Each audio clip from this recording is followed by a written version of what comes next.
Hey, fuckers, this is Brian Urlacher, and I'm keeping it 100 on the Tape Never Lies Network. Oh. Tape Never Lies Network, baby. The Tape Never Lies. Keeping it 100 like I'm keeping it 100 when it comes to the Bears. I think the tape never lies, right? The tape never lies. Never does. Not smart. Get in your hat and get the hell off the field. Lauren Cox from Locked On Bears, and I'm keeping it 100. You guys know the tape never lies. Hey, this is David Kaplan. Listen to me. You want to learn football?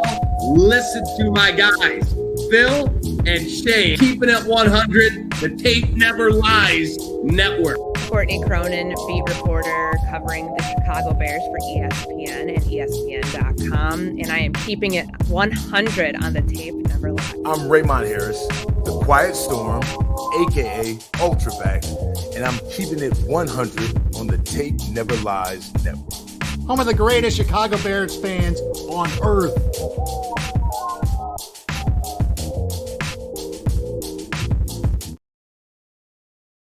Here is what the Tape Never Lies Network means to me. Now, there's a lot of sites out there, a lot of fan sites and all that stuff, but there are few, if any, that matches the knowledge, the wisdom, and the charisma of the Tape Never Lies Network. It is what I rely upon each and every week to find out what's going on with our Chicago Bears. Listen, I like the Sick podcast. It's fine. Its host is okay. But for me, the money site is the Tape Never Lies Network. Watch it.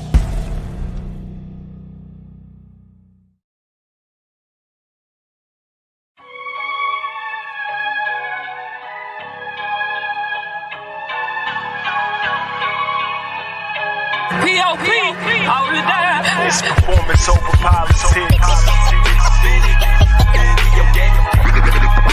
Performance over politics. Performance over politics. It's P.O.P. Performance over politics. DDP said fuck a cap and arena tricks. We trying to build a dynasty out of heap of shit. McCaskey money rolling in, but that don't mean shit to die-hard fans. No matter where they move the stadium in Chicagoland, you can't escape the aftermath. You can't win no stats and blog boy math. The battle starts in the trenches. You can't fix Nagy's offense with 35 wrenches. Up in the nosebleeds, you smell the play called stenches. The sledge fields drop jewels like Osco. Tell the G sell the team wholesale. Costco. Performance over politics. Performance over politics. P.O.P.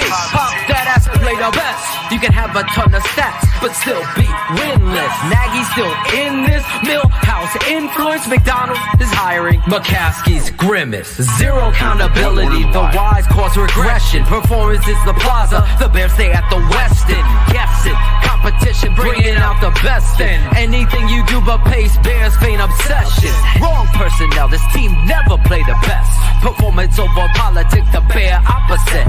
Virginia still smiling.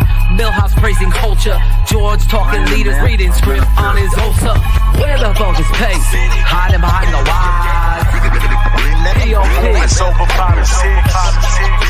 Performance over politics.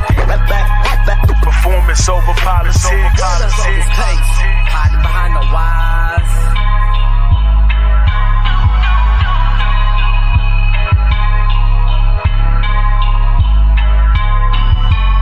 Mom, I love you. P.O.P. Hold it down. Right these out good pimps, boy, baby, for life. Where the bogus pay? Hiding behind the wise. Performance over politics. The Tape Never Lies Network. The tape never lies. Tape never lies. Starts now. The tape never lies. Draft Dr. Phil and the smartest man. Keeping it 100. Here we go. Trading up. 100. Yes! What? Oh my God. Here it is! Just reporting. The tape never lies. drop off, but we still keep rocking. You'll never know how good your football team's going to be until you play with maximum effort.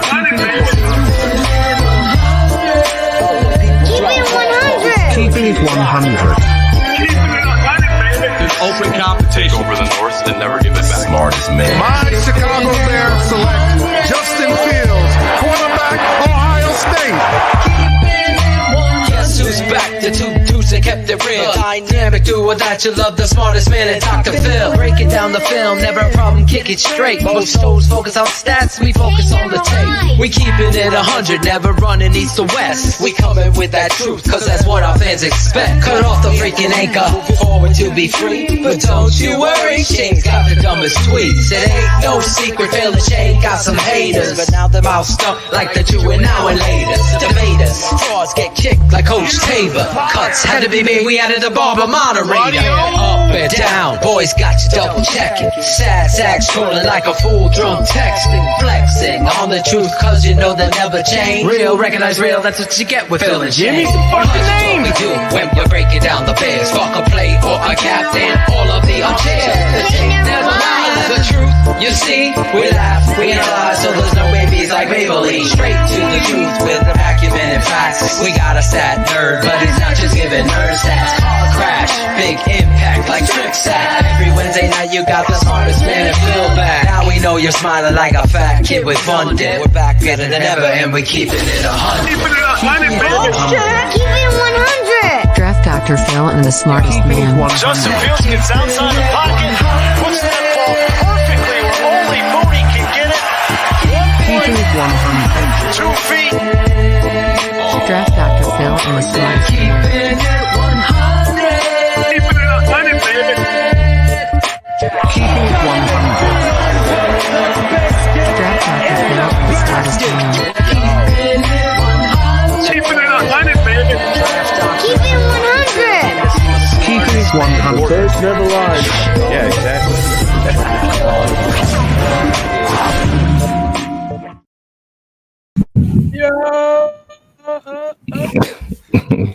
No delay. Look, it's the original.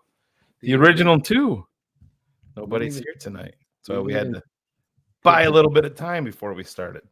We didn't even put the music audio. Yeah. This could be screens remix instead of curls. Right. So, But here we are. Another week. Another Keeping It 100. Big show tonight, though. I'm looking forward to this one. yeah, me too. Darrynton Evans. Yeah, he's back. He was a great guest the first time we had him on. I reached out to him when the Bears brought him back, and everything was kind of a little bit of, I don't want to say chaos, but busy with the move and the family and all that. So I said, well, when you're ready to go, hit me up. And Bears got the dub on Sunday, and Darrynton hit me up. I'm like, all right, let's do this. So Darrynton Evans, running back Chicago Bears, live with us at 9 p.m. East tonight. There you go. Gonna have a good time talking to him. I'm sure there'll be a lot to talk about with Darrynton Evans with us. Yeah, looking forward to it. 1 second, I gotta pick. So now it's just me. Oh, where is everybody at? Got to fill up this chat room, get going. Want to get everybody in here, get some questions for Darrynton as the Bears head into another critical week. Tyson Bagent, QB1 at the moment until Justin is healthy. We'll see what happens, but we're looking back, and I know other outlets were talking about it today, Phil.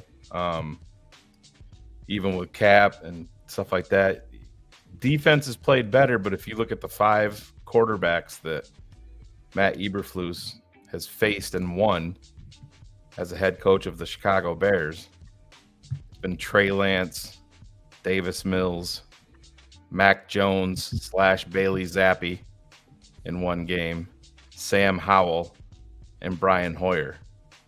So to me, like I texted Cap earlier this morning, and hey, you want praise for the turnaround or the positive signs of the defense, you got to go on the road. You got to face a big-time quarterback in Justin Herbert, and you have to win. Because right now it's not an impressive list. Yeah, you went from 0. You got a pulse now, but we're not where we need to be, that's for sure. Yeah, I mean, I think we talk about it ad nauseum here, trying to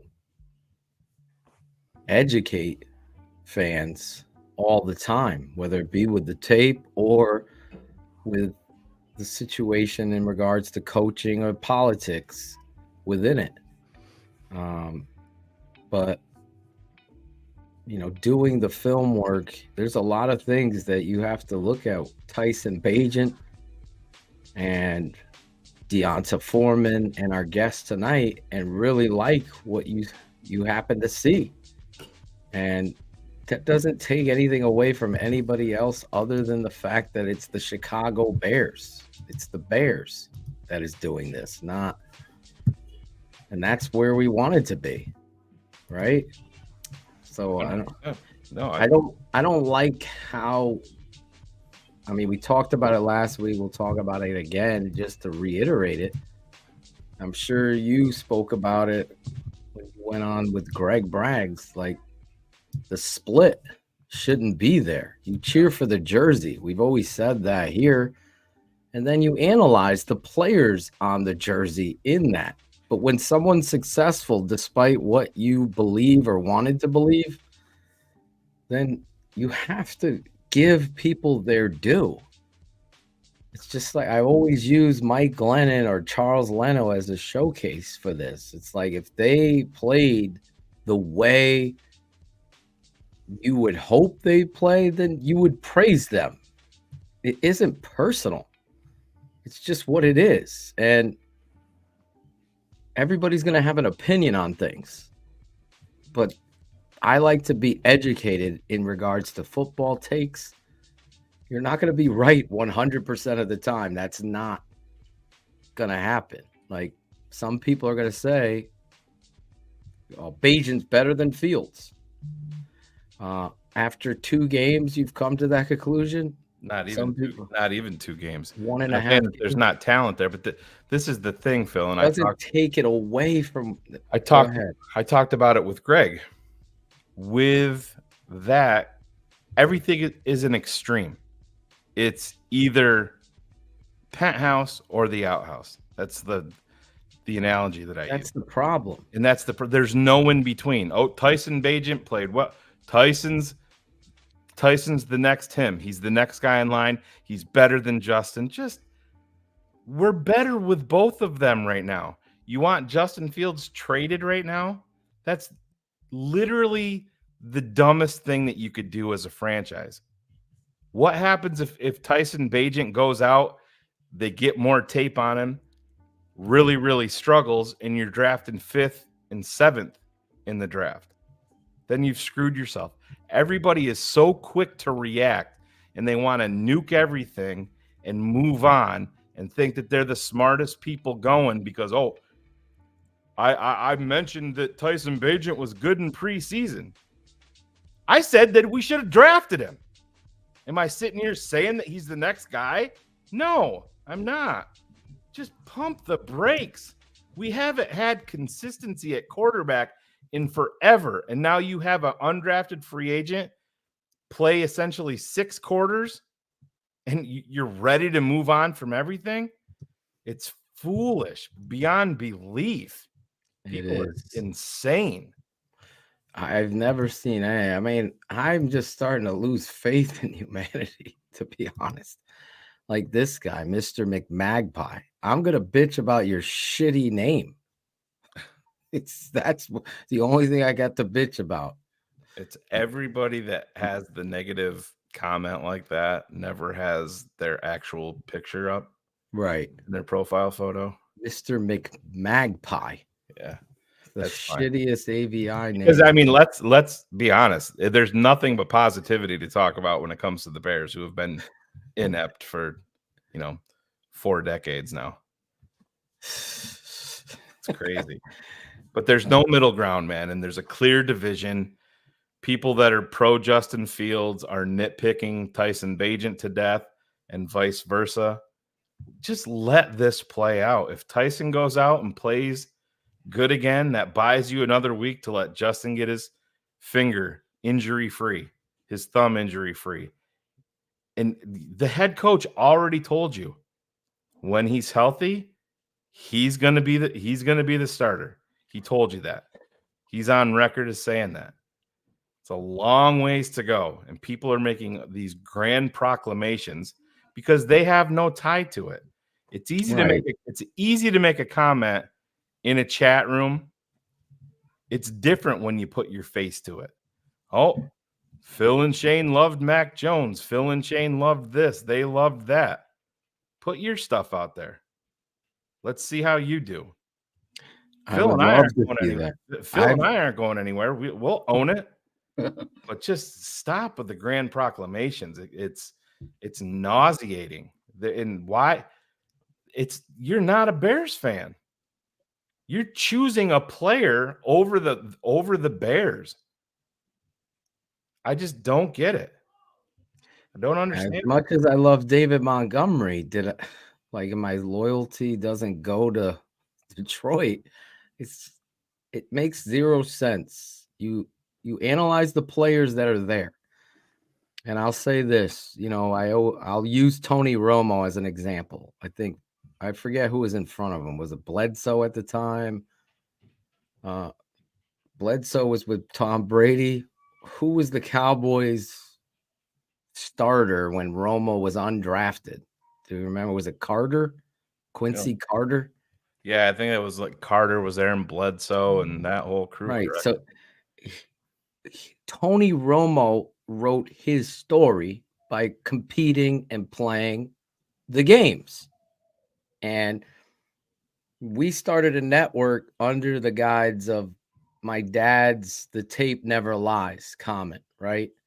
Now I see people using that, and it's the clown circus of people that have never played, never coached, never done anything in football, but everybody's breaking down tape. Everybody know, but they don't know an underfront. They don't know anything about blocking schemes and what's being supposed to be picked up. This week, I know on audio since last year, I have had the remedy for Justin Fields, and it was under center, power run game, action off of it. And oh, by the way, you can mix in some RPO game because he's good at that. He could threaten the edge defender, and you're going to see success out of the Chicago Bears. But you have to run the football. This is a passing league. This is this. Getsy can't do it.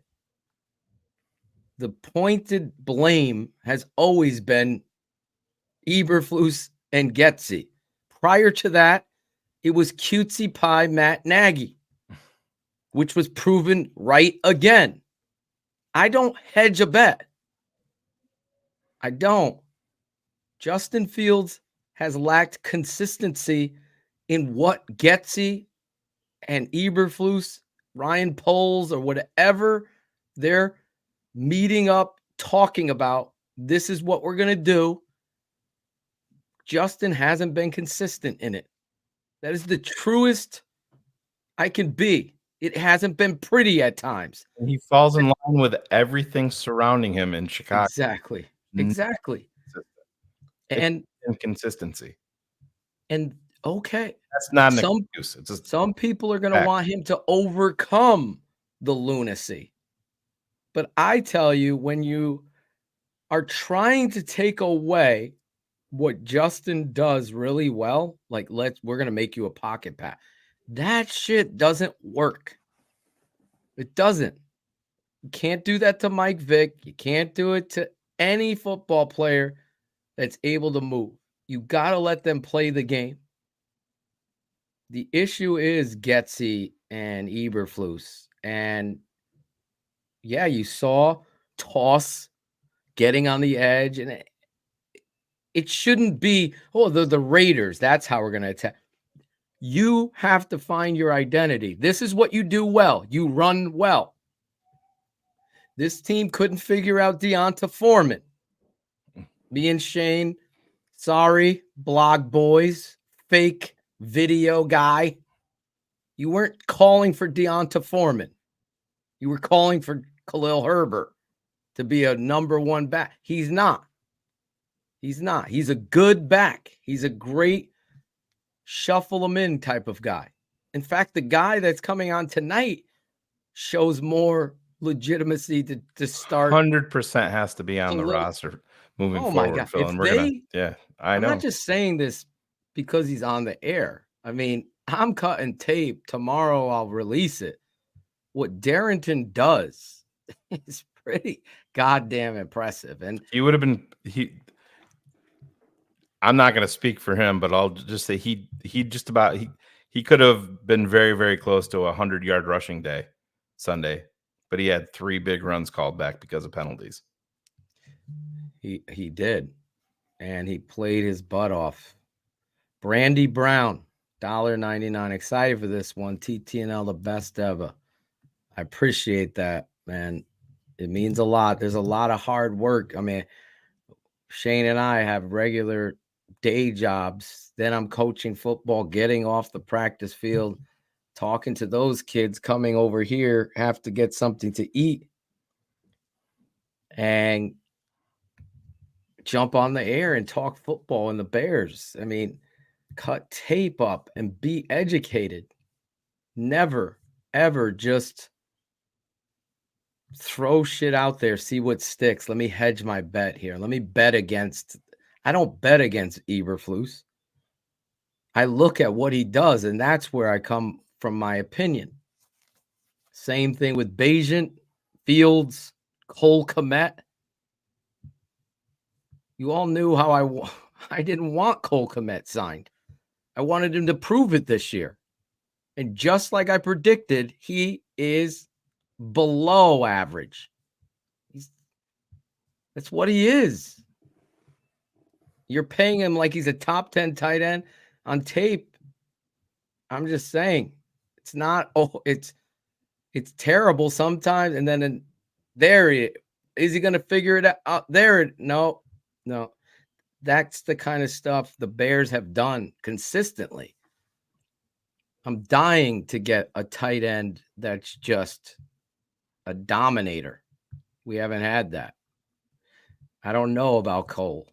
It hasn't been pretty right now. It's cement foot, 50 cents on the dollar, I call him. But to take away from Bagent, I just want you to know, in all truthfulness, this kid's checking protection at the line of scrimmage. He's calling out a change.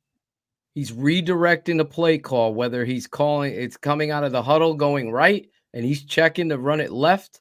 He also moves the tight end to better help protection. He's doing things out there that you can't believe a rookie is doing. And we're sitting here having fans fight over this shit without sitting back and saying, this kid started at Shepherd College, left his loyalty there, didn't go and transfer to a big school, even though he had opportunities to do so.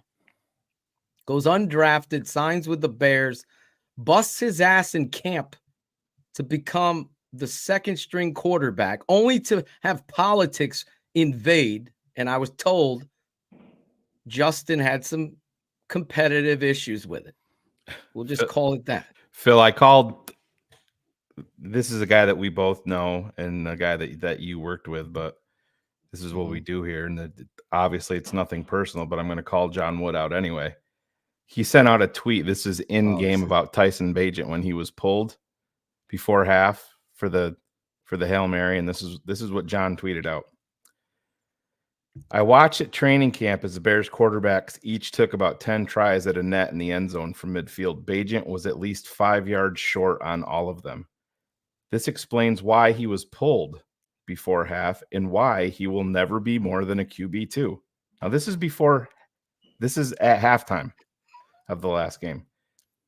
Bagent looks to have all of the it factor you could want. Quick and decisive, solid athleticism, gets the ball out fast. Just does not have an NFL starter arm. No shame in that. He can have a long career as a quality backup. John's got it all figured out. I mean, I John, phrased it as one of the computer lab. Well, it's embarrassing, Phil. I mean, it's beyond embarrassing. It's embarrassing that you hit send on something like that. And I'm not saying that Tyson Bagent is going to come in here and set the league on fire, but to pigeonhole this kid because you saw something at training camp in 10 passes, John, 10 passes. And the hardest position in all of sports to unlock. John Wood figured it out because he saw 5 passes fall short of a net in training camp. And now this kid's a backup quarterback for his career. Because, Phil, we know arm strength can't improve. Ask Tom Brady, right? This is what I'm saying. Everything is a goddamn extreme. Everything. No middle ground. You're Pat Mahomes or you're Jamarcus Russell. That's it. There's no in between. It's crazy. I will fight. I do get tired, but I pick myself up off the mat and then I fight again against this kind of negligence. Right there is the sheer utter showcase of never playing the game of football and being in the analyzing huddle. Like, you've lost. Like, if you believe that shit, I don't know what to tell you. You also probably believe the earth is flat too. Because every quarterback in the league, every person that plays any position in the league can improve on any weakness they have.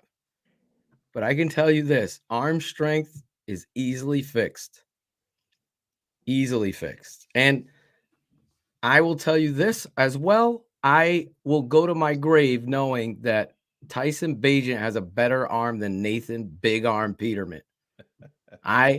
If we had a contest between the two of them for money, go fuck Larry Mayer, do fucking something. Make a throwing competition to show you not only did Eberflus lie and continues to lie, that was the dumbest crock of shit I've ever seen, taking him out and not letting him throw a 45-yard pass down the freaking field.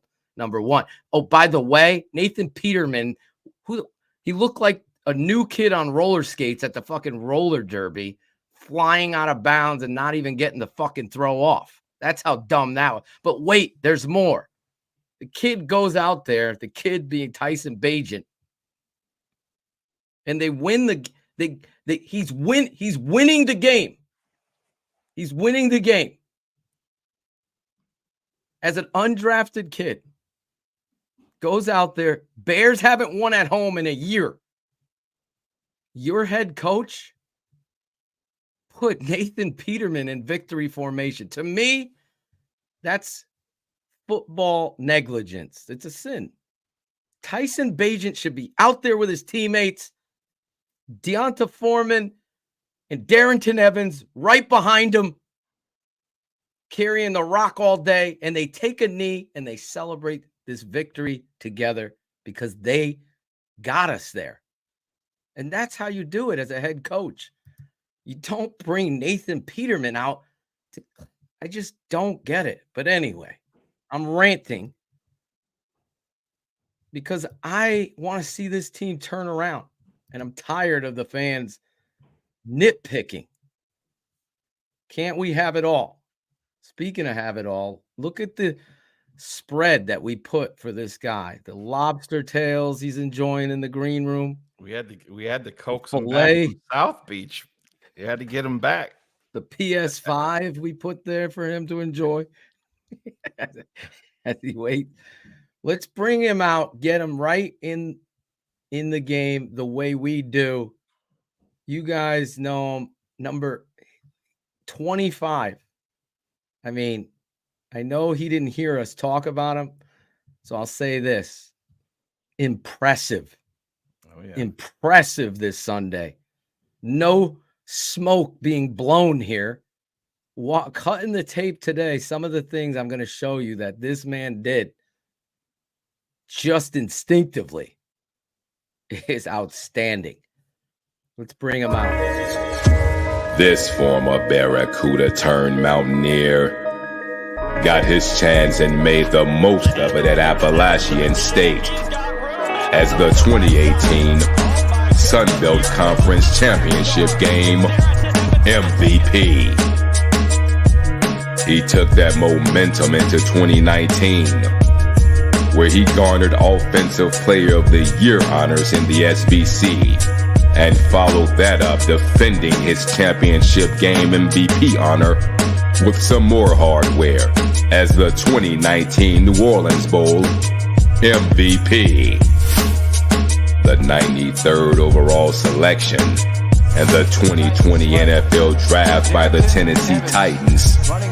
He battled nagging injuries until Ryan Poles and your Chicago Bears claimed him during the 2022 offseason. Bears fans, TTNL fans, get up out your seats and give it up for this Twitch superstar and running back for your Chicago Bears. He's Darrynton Evans. Yeah, there he is. You gotta update the intro, but when I tell y'all the intro never gets old, bro. Neither Welcome do you, back, man. At speed. Appreciate it. How do you feel like just coming back here and setting a tone the way you have? Last week you ran great too, but this week I'm watching the tape of you and I'm like, there's one. I mean, the third down pass play that you caught in the flat, the little delay wheel route, and you just get the first down. That's one thing that was outstanding. But then even on toss, the move you put on the linebacker, bro, how vindicated do you feel coming back here? I feel good. It felt weird at first. You know, if it was up to me, I'd have been here the whole time. Yes. Yeah. But you know, with just how fast things kind of went over the past 3 weeks for me, really 2 weeks still. You know, it kind of felt weird being back and then just getting thrown into everything and having to really like reteach myself and really teach myself actually, because you know things change. But you know, I'm just thankful for the opportunity to be able to get out there, play football, on a Sunday. You know what I mean, instead of watching. So that's the main thing.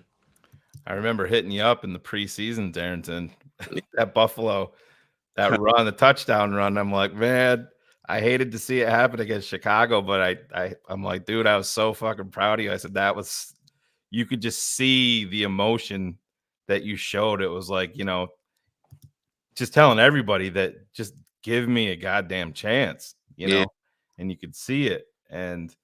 But what were you like? What was your day like? What were you doing when you heard Chicago, you know, part 2? What were you doing when you heard that?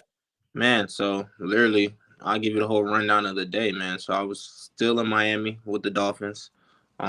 Just finished practice at maybe 2 o'clock, 99 degrees, probably felt like 105, 107. Yeah. Leave practice, pick up my wife from the airport because, you know, that week, the Dolphins, we were playing the New York Giants and she was getting ready to come to the game. So mind you, this is all on Friday. Me and her go out to get some lunch since she just got off the flight, was hungry. Get some lunch, go home. Not necessarily home because I didn't have a home down there either yet. You know, I'm in a hotel here, so that's kind of how my life's been for however many months. But you know, we go back to the room and get a call around 6 o'clock ish from my agent, and you know, he hit me with like, hey, you know, I got some good news. You know, somebody wants to claim you, activate you to the 53-man roster.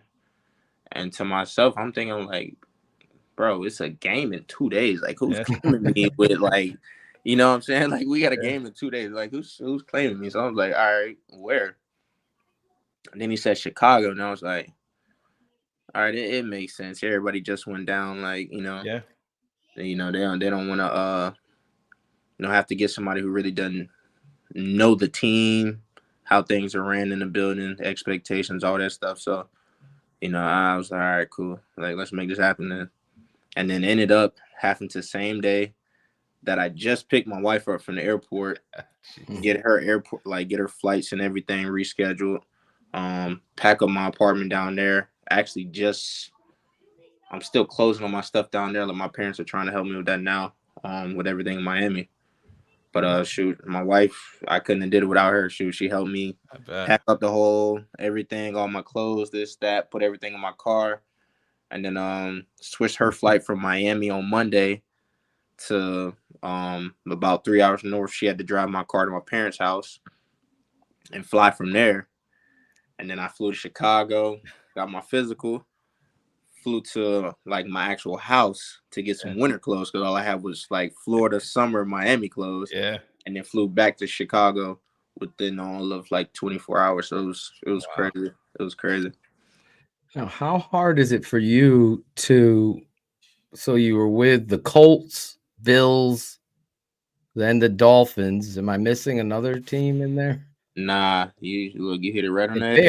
Bears, Colts, Bills, Dolphins. Then you come back. How hard is it for you to absorb and remember the plays and I mean, I don't think people realize how impressive that is for you. And then you're right out into the game. You're like thrust right into the game. Yeah. As you're going. And in all reality, I ain't remember nothing, bro. Like, it's, you got to think, once you leave a job, like, think about it that way. Don't think about it as a team. Think of it as a job. Sure. Once you leave one job and you go to another job, you can't take what you did from this job to the next job when they're teaching you something completely different. Yeah. So when I left here and I got the word that, all right, you're not coming back to Chicago, and I got picked up in Indy, everything that was Chicago out this year, soaked up everything that was Indy and tried to learn that as best as I could during my time there. And then same thing when I showed up to Buffalo, let everything go that was Indy, soak up everything that I could about Buffalo. And then same thing when I went to Miami. Right after preseason, I was in Miami day after whatever the cuts and stuff were. So all the stuff in Buffalo, well, forget that. I'm here now. So it's like you got to think you lock into wherever you're at. You don't, all right, man, I wonder what Chicago used to call this play. Or I wonder I'm watching Chicago. Okay, that's what this play is called. Nah, you're not doing that. Forget that. I'm trying to learn this here because that's my moment right now. So, when I came back up here, I had to reteach myself everything. And it's like, everything's not the same. It's a new team, new pieces all around the team. And, the main thing for me was like, all right, shoot, I'm going to try and spend a little bit of extra time here to where, I didn't know how much I was playing on Sunday because I'm like, shoot, I got here 3 days ago. Right. Ended up playing a decent amount. So, I'm just glad I was able to go out there and do what I could do. Yeah, what'd you think of your boy Kari out there before you got here? Getting his chance. But hey, I told him the Washington game, I'm like, bro, you're supposed to break one of those. I know. Yeah. I thought he was gonna on one of those. Yeah, he's spinning. He's running a spin. I think they said he tripled his career carries in that one game. But it's like you said, it's all about getting a chance. But Darrynton coming back, Justin Jones during the offseason said, was talking about the vibe in the locker room from last year. And he said he thought it was a little bit different because there was a lot of guys on 1-year deals and they knew they weren't really going to be back in 2023. So you were a part of that last year. Now you're back, haven't been here very long, but do you feel any different vibe within the locker room or is everything pretty much still the same? I don't know. I really can't tell. Like, I just got here. Yep. I'm not really sure how things were this off season. Yep. You know, I came in mid-season when, you know, things weren't as bright, you know, as they wanted it to be. So I feel like when I came in, it's a little bit different vibe from when you're about to start a season or you're working to prepare to a season. And I feel like that's kind of like everywhere I've been. Like, you know, when I went to India free agency, vibes were good because it's everything is fresh, brand new. Everybody's excited. When I got to Buffalo and for camp and preseason, everyone's excited. Like, all right, we Super about Bowl to start aspirations. Yeah. We're about to start a season. Yeah. When I got to Miami, shoot, everybody knows how Miami's doing right now. So everything's through the roof. And it's like when I got here, you know, I got to get a vibe for the building again, the vibe for, you know, the coaching staff, got to get a vibe from the players, the new players. Like, honestly, it's a completely different team. So I'm literally learning names of guys still, like to this day. So, you know, I wouldn't be able to give you a vibe check of the entire locker room because really I'm just locked in with what I got to do right. Yeah. And my position group. Really, that's the main thing right now. But once I get a little bit more settled in, then I'll be able to give you an honest answer on that. You obviously, I don't know if you watched us, but we were, again, upset when they let you go. They being the Chicago Bear. We didn't agree with it. Obviously, hindsight, you know, everything happens for a reason mentality. Your energy out there, you and Foreman running the football, it was like setting a tone for your careers. I want to say you had a message the way you ran the football. Am I reading the tape right when I was watching you? Because I felt like you had a message to send to everybody. Yeah, I feel like, you know, every time I touch the ball, every time I play a game, I feel that way. Because you got to think, like, it's 17 opportunities. Yep. 17 guaranteed opportunities. Let me say that because everybody's not guaranteed playoffs. Everybody's not guaranteed the Super Bowl. It's only one person that wins the Super Bowl. So it's only 17 guaranteed opportunities. And I feel as if with the way my career's been, and even just thinking about last year, I was on practice squad for a decent amount of time. And it's like the whole time, you know, you can be out there playing. Yep. So it's like every time I played last year, I feel like I played with the same fire, the same effort. It speaks for itself. And then to come into, you know, free agency, bouncing around, you know, this team said no. This team said no. This team, hey, you know, we like you, but numbers. And it's all right, cool. This team, you know, picks you up. And it's like, all right. I mean, I'm not necessarily a priority because I'd already been here. Right. But at the same time, it's not just for whatever team you're on. It's for everybody in the league. Like, shoot.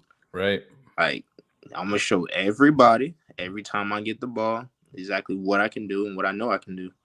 And the weird part is, it's like, when you're in a position like myself or Deontay, I've been around Deontay for 3 years. It's my third year playing with him. So, like, we know each other very well. We play off each other very well because we've been around each other. And I know his story.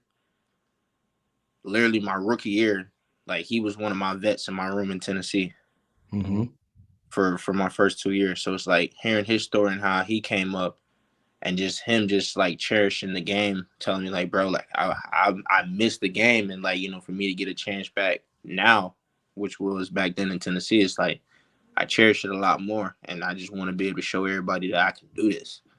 So kind of just really taking stuff from back then till now, we still hold the same conversations. Like, hey, you remember that conversation back then? Like, hey, today, us.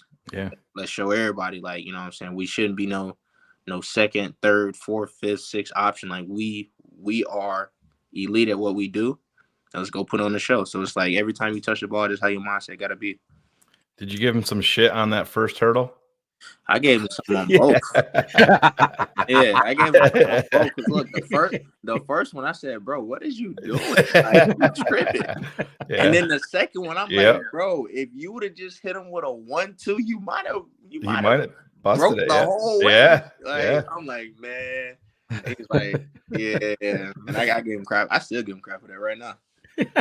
So, well, I got kind of a two-part question, Darrynton, but like you were talking about when you're in Miami and your wife gets there, what's your wife's reaction? Same thing. It's bad to say. Like, I hate to say it, but and it makes me feel bad. Like, she's kind of used to it now. Yeah. Which is, that's not healthy. That's not good. Yeah, I hear you. But like, it makes me feel bad in a way that she has to kind of adjust her life, adjust her career, and work around me 365 days out of the year. Sure. You know what I mean? And what makes it worse is, like, with her, she has to adjust her life based off of me the whole year. And it's like when you start off on a practice squad or something, you're not even playing. Yeah. Or you're not even making the earnings that everyone thinks you're earning. I'm like, dang, like, you really got to have those deep talks to where it's like, hey, is this really worth it? The sacrifices, like, you really got to have those deep conversations and talks. And it's like, literally, bro, like 2 days before I got picked up, like, a lot of people don't understand. I was at home for months with no job, no team, until I got the call from Buffalo. And that was just a bizarre incident with Naeem having the jet ski. Like, if it wasn't for that, who knows? Yeah. You know what I mean? So it's like, I literally had to have a conversation with her, just asking, like, how long until a team's going to pick you up? And I'm like, to be honest, babe, I don't know. And she was like, what are you going to do if a team doesn't call? I'm like, I mean, I figure we'll have to figure that out whenever the time comes. Blow up this Twitch channel, right? Yeah. Well, I want to say this to your wife. Football life is tough. Coaching, playing, can't even imagine being in the NFL. But, and I'm not blowing smoke here because he's here. I was very emotional watching your tape because I could see your emotion. Against the Vikings, there's a crowd, a pack of Vikings, all trying to hit you up. Jenkins comes in and starts pushing, and your energy just thrust your body forward. Like, this emotion just pops off, and you break through it, almost score on this freaking run. And then this week, there's like 6 or 7 great runs. But my favorite run, and I wish I had more time. I'm coaching myself. I get out of work and I coach my sons. So they're 8 and 9, 9-year-olds rather, and 8 and 9-year-old football. And it's crazy. And then I run back here to do the show. But I wanted to say this, the toss play where it's going to the left and you get the crease. They block it pretty well. And instead of going out of bounds, you like turn and spin into contact. And I'm like, Ryan Poles, this is the difference. These are the guys you want on your football team that play with the kind of passion and pride that every inch, every yard matters. There's no way Darrynton should be gone. I don't care who comes back. Foreman and Evans are tone-setting identity. And you rotate in other than that. It's nothing against Khalil Herbert. There's something very special about these two football players. And I think, Shane, he shared it. Oh, yeah. I think subtly he shared that truth. First run. He's been in the fucking doldrums of not knowing. I hit Darrynton up in the Minnesota game, or after the Minnesota game, and I told him, I said, you had the Tevin Jenkins backpack. And I'm like, dude, I thought you were going to fucking score on that. Because you put your hand down. I'm like, oh my God, he's going to pull out of this. He's going to pull out of it. But it's determination. He's not like a speed back, this dude. You are running with your pads behind. Like, you have bringing some physicality to the second level. It's impressive. It's the funny part is you'll have different teams, GMs, scouts try and label you as whatever they want you to be. Right. But at the end of the day, man, tape don't lie. It never does. Promo Never for the lies. show right there, Darrynton. You feel me? Hey, the tape never lies. Yeah, that's right. So, hey, you get here, and I know everything is so new to you, but then at what point do you realize, wow, this QB1 now with Justin down is a kid from Shepherd University, Division II, undrafted free agent? What's your thoughts around Tyson Bagent and everything that's, imagine the, coming into that situation, 10-game losing streak at home, Bears are 1-5, need a W, but just in that situation, speak on that a little bit and your thoughts on the quarterback. Honestly, like, I was cool with whoever was back Yeah. there. Like, you know, and it's not even in a selfish way. It's just like, Sure. Like, literally, the way I look at it, the way my whole career has been next man up. You know what I mean? So we could have went out there with Justin. We could have went out there with Tyson. We could have went out there with Nate. We could have went out there with one of y'all at QB. I expect us to win. Yeah. You know what I mean? Like, at the end of the day, I expect us to win, do what we got to do. And at the end of the day, the way I look at it, which you'll have a lot of people who really don't, like, understand it, but you'll say you got a first string this, a second string this, a third string this. I think it's pretty clear. You can tell from our running back room, you got a plethora of RB 1 and 2s that can play on any team, correct? Totally Absolutely, without a doubt. When it comes to the game of football, if you are in the NFL, whether you're a starter, a 10-year vet, a rookie, a practice squad guy, like, you're a professional at what you do. So it's like, when everyone says, like, how's it feel? You're not out there with Justin, so you guys have a worse chance. You gotta understand, like, look, Tyson's here for a reason. Damn right. Everybody's here for a reason. He earned it. Yeah. If they're on the roster and you're called up to play, I mean, I expect it to be no drop off, which, I'm saying, I feel like we did a really good job. Yeah. Did it tremendous. You won at home. You haven't done it in a year, not per se you, but the Bears haven't done it in a year's time. They lost at one point 14 in a row, and we have fans trying to separate. Part is, I don't even be feeding into those stats. Like, exactly. I forgot about the whatever the losing streak. I forgot about. I really forgot we only had 1 to 2 wins this year. Yeah, like, that stuff be out. It's like a new season for you, and it should be for Bears fans. But I want to ask you this: when you're in the huddle with this kid, and it is important, and I think you would be the best person to ask this. There's something specific about the quarterback position. It's the most difficult in all of sport to play. This kid comes off a certain way that I have not seen in a long time. And as a rookie, there's just an ease about him. And that could be just presser, but in the huddle, when it's, critical situations, which you've had the last couple of weeks, how was his disposition for you in the huddle? I mean, I feel like everything was the same. At the end of the day, you practice, you get reps. You just got to trust your trainer. And, I wasn't here off season, preseason, but I'm pretty sure he got a ton of reps. Mm-hmm. You know what I'm saying? From then until now, to where it's like, fall back on that.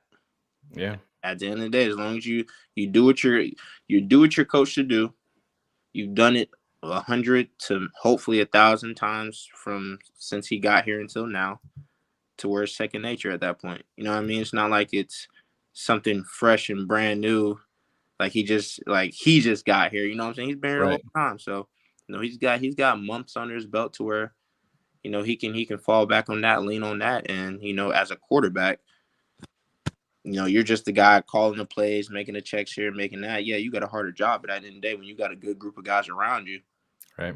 You know what I'm saying, that trust you, that's pushing you, that's behind you, gonna fight for you. I would hope it kind of, puts him at ease to where he can just go in and play and be himself. Phil's gonna laugh at me for this question, but I'm a I'm a jersey number guy, so I got to ask you: is there anything behind the 25? I know you were 21 before and 36 in Buffalo. Just give me a number and I'm ready to go. Yeah, look, they just gave me that. Yep. Like, That's how it went down. Look, I walked in, I ain't have nothing on my locker. First day of practice, 25 with Evans. All right, cool, let's go. Yeah, Team Ed put it up there, and you went out to practice. Yeah, I love it. That's crazy. Let me ask you this: the young rookie right tackle, Darnell Wright.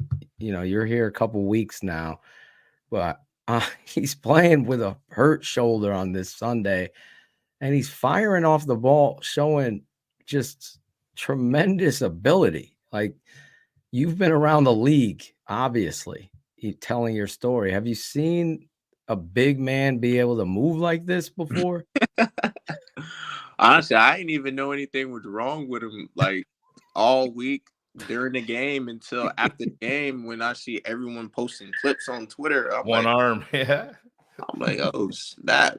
Hey, bro, legit. Okay. Bro, legit. But yeah, I mean, he's a beast, man. He's young, coming in, got a love for the game. Like, he's gonna be one of those ones. I'm excited to see him grow. But nah, he's doing his thing right now. How much is it killing you not to have your setup in the hotel room? To not have it? Yeah. Well, I know it's a big part of what you do. To not have my main setup? Yeah. Yeah. I mean, we still got a setup. Yep. Oh, there you go. Yeah, The travel setup. He's got the travel setup. We got to travel. Oh, there you go. There it is.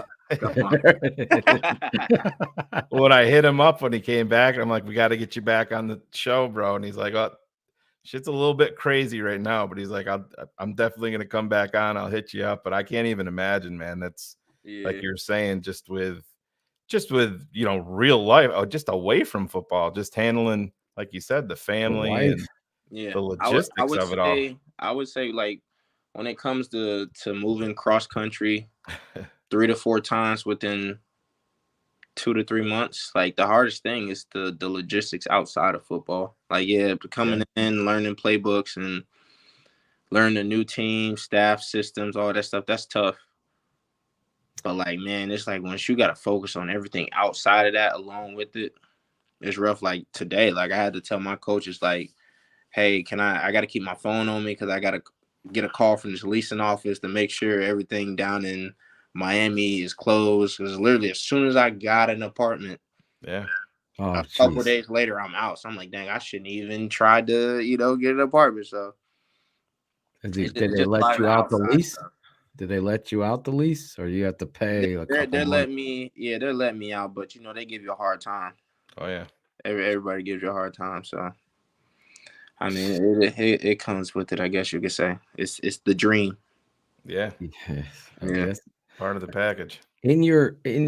My son Tate is a quarterback here, and he wanted me to ask you, when you're on the Bears, do you get to pick the helmet style that you want and the mask, or they give it to you? I mean, I guess so, kind of. Yeah. I've been wearing the same helmet since college for the most part, so they kind of just go off of what you've been using. Okay. Just take it from there. I never thought of asking that question before, but he's so infatuated with this helmet, this shut helmet. Yeah. They kind of go what you've been using, and then they'll kind of just give you the same type of helmet. But in the NFL, like, say if you have a helmet, like, they have something to where, like, it'll, like, shape to your, like, specifically for your head. So I've been using the same helmet for the past couple of years, and they'll just ship it from one team to the other team and then just add the team stuff on top. Really? Yeah. It's just it's basically like a shell. They just put the shell with the C on it, and then if I knock on wood, if you were to play for another team, they just pop the shell off and put the other team's shell on, and that's crazy. That helmet wouldn't have to change nothing. Yeah. I had no idea with that. I did not know. I Great didn't question know that from either. Tate. Yeah. My son Tate had a good question there. Now everybody probably didn't know that. Yeah. So you drafted in Tennessee, claimed by Chicago. Indy, Buffalo, Miami. Are you willing to give a ranking of like the facilities, like where you work out? Yeah. Facilities is easy. I would say Miami's facility probably number one. Mm-hmm. Because it has a Miami vibe too. Like when I tell you, like the facility here in Miami are very, very similar, like with like everything that's in it. Yep. But up here, I feel like everyone doesn't use everything. But in Miami, everyone uses everything, and then it has just like a Miami like feel to it. Like you walk in the hydro room with like the cold tubs, the hot tubs, the pool, the this, to that. Lights are dim. Yeah. You have like stream lights through the top, so it's like, all right, it gives you like a South Florida vibe in there. Yeah. Everything's got like wood in there, like gives you a bright feeling, like you're in Florida. You know what I mean? Everything up here is very traditional, so it gives you that old school feel, but at the same time with new stuff. So I would go Miami, here, Buffalo, Indy, and Tennessee. Well, Tennessee got a new one. I haven't seen the new one, but Tennessee and Indy are just like college stuff was better than that. Oh, really? Wow. Yeah, and I went to a small school. Yeah, that's true, right? App State. Small school, big heart, though. Oh, yeah. App State upset. Yeah. App State upset. Zorich always gets upset with me bringing up App State. He always gets upset. But let me ask you this in regards to digesting the playbook. Now, how far are you into it in regards? Is the quarterback, all right, whatever it is, 678 outside right, whatever it is, are you just got it, or you have to everything is on me. You gotta think this my job, so I gotta. Jeez, so you were just like late nights going through that playbook. Yeah, like regardless of how I understand I got here, I played a game in like 2 to 3 days after I got here. It's crazy. They did look, when it comes to the NFL, they do not care. Yeah. So if it's not the quarterback's job to tell me what to do, I can ask for sure. And you got the first snap too, right? I believe. Nah. Did you? I thought you did. This week you did. I got the first run, but yeah. Well, that's what I meant. Yeah, the first run. But yeah, it is. It's crazy to think about. You're just like chilling in Miami, and then boom. Then he's thrust right in. He's running. I'm like, this dude is like literally in. They just picked him up. I thought it would be a week before, like this week, or this week you'd be. He's right in against the Vikings. 2 days. At the same time, who else you got? Does Getsy come up to you and talk to you about it? Or about playing time? Yeah. Does he come and say, hey, we're rolling with you in the first series or second? No. How does that go down? They just call you? Yeah. 25. Get in. Yeah. It's just based off of whoever they want in for whatever play. Wow. Jesus Christ. I love that. I'm a big fan of that screenplay that Foreman that ran. Angry Run. You got this. Did you see were you there? Did you see the scepter today? Yeah. Yeah. Our lockers are right next to each other. Oh, okay. Yeah, because it was just he deserved an angry run against the Vikings. The fact that he didn't get it is ridiculous, to be honest. And then Roshan had a good run versus was it Washington or was it Tampa? I think it was Tampa. Yeah. Yeah, he knocked the freaking safety out cold. Yeah, man. They must not like Chicago. Hey, you're gonna make us like it again. In regards to the offensive line, I know it's a whole different team, a whole different ball game here, but you got the rookie at right tackle, Borum at left tackle, and then you have Jenkins at right guard. Center was Lucas Patrick, and then you have Cody Whitehair, the veteran, at left guard. I thought they played a really good game this week, and I got to give Lucas Patrick played a heck of a game at his best game. I'll say it right now, his best game at center. I know he was mic'd up, but was he acting? Is that his personality, or that's Lucas is Lucas? What you see, you get. Lucas is as wild, as crazy, as outgoing. He's gonna let you know, like he's gonna be him no matter where he's at. So what you see is what you get. You remember Corey Sutton? Yeah, me and Corey, we played together for like 3 years.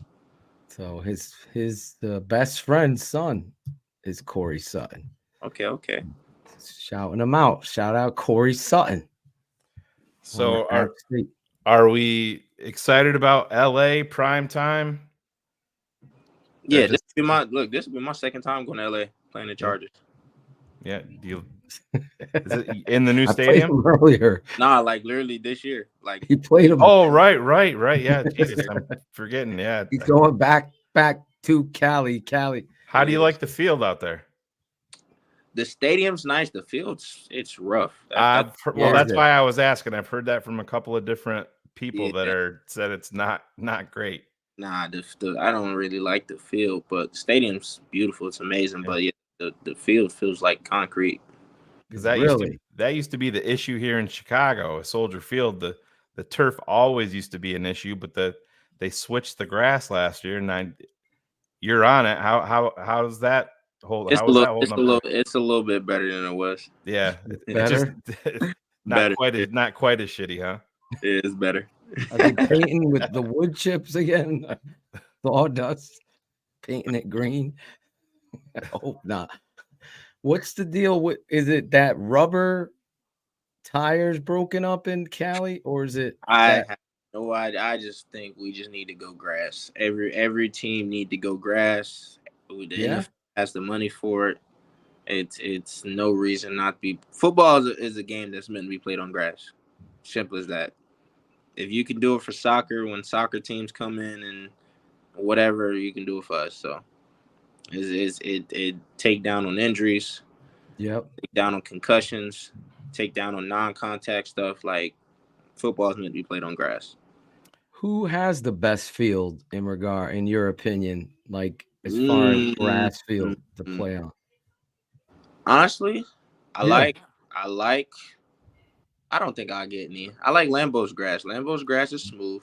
It's long, but it's not sticky. They have that hybrid grass, isn't it? Kind of a mix of natural and synthetic or something like that. Yeah, it's longer, but it feels kind of good at the same time.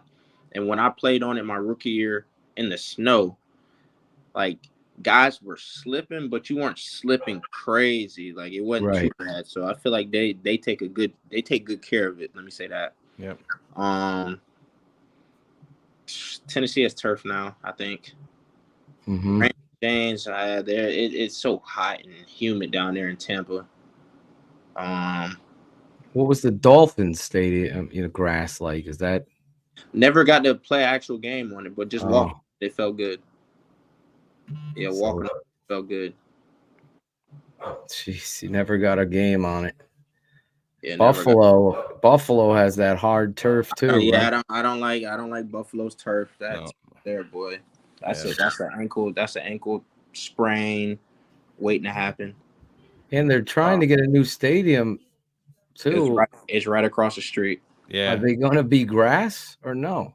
Nah, they're not even closing it in either. Yeah, it's open. Oh my god. 1.5 billion and it's open air. So they get a snowstorm and they still got to fly to Detroit to play. They still got to do the same stuff you're doing now. It's great. I don't get it. Yeah, because that's the debate here in Chicago is they buy the land in Arlington Heights and they're talking about not just a stadium but essentially a building their own city, but it's going to be universe. But it's going to be enclosed. And they've been asked about the turf and what they're going to do there, and it's going to be. But when you're talking, you grow grass indoors? I know they can grow weed indoors, so why can't you grow grass? They can do whatever they want to do. Oh, exactly. if they really wanted to, they can do whatever they want to do. Yeah, that soccer, what was it, Tottenham Spur or whatever it's called over there. They have the shit just that comes up, and then the other stuff goes out. It's yeah, they got to do it. Yeah, I agree. I think the players are asking for grass. The players' union is asking for grass. Well, Chicago's been very adamant about it, and that's one thing. That's one thing you could Ted say. Phillips has been very adamant, talking to the players about it when he was in the president here, saying that, because Soldier Field used to be back in the late 80s, they used to have turf. And you can imagine that, when it's 10 below God. Stuff like that. But and that old McDonald's play park turf. Yeah. When you were a kid. It's like that Easter, the Easter baskets grass. It's like plastic and it's shiny. Yeah, Hendricks, it's 100% not going to be a retractable roof. They already said I spoke to Ted Phillips personally, straight up with him. And he's like, the money isn't worth the 6 games of retractable roof. That was his. It's cost effective because they want to bring in Final Fours and, everything like that. Taylor Swift and that craziness. Jason Kelsey and Taylor Swift. Yeah. Look, next subject. we get enough of that. Oh. It's like every day. Every Sunday, it's like Swift. What is she doing? Who's she cheering for? What do you think? Jesus. Crazy. So what do you do? What do you, in your limited amount of downtime, what's a day for Darrynton Evans looking like? Paying off leases, work, trying to get the wife. I would say work. Come home, call the wifey, make sure she's good. Call my family, make sure they're good. Other than that, nothing. Yeah. Nothing. It's just grinding. Yeah. Have they spoken to you? I ain't really got too much to do up here besides football right now. That's it. My wife's not up here with me right now. She was last year, so it was a little bit different. We could actually go do stuff, go get dinner. Things different this year. So it's really not anything to do. You're hanging with us. Right. Look, if you're joining just now, we have Bears running back Darrynton Evans, number 25 in your program, number 1 in your heart. After watching him this weekend, he's going to be ready Sunday Night Football right on NBC. He'll be toting the rock this Sunday.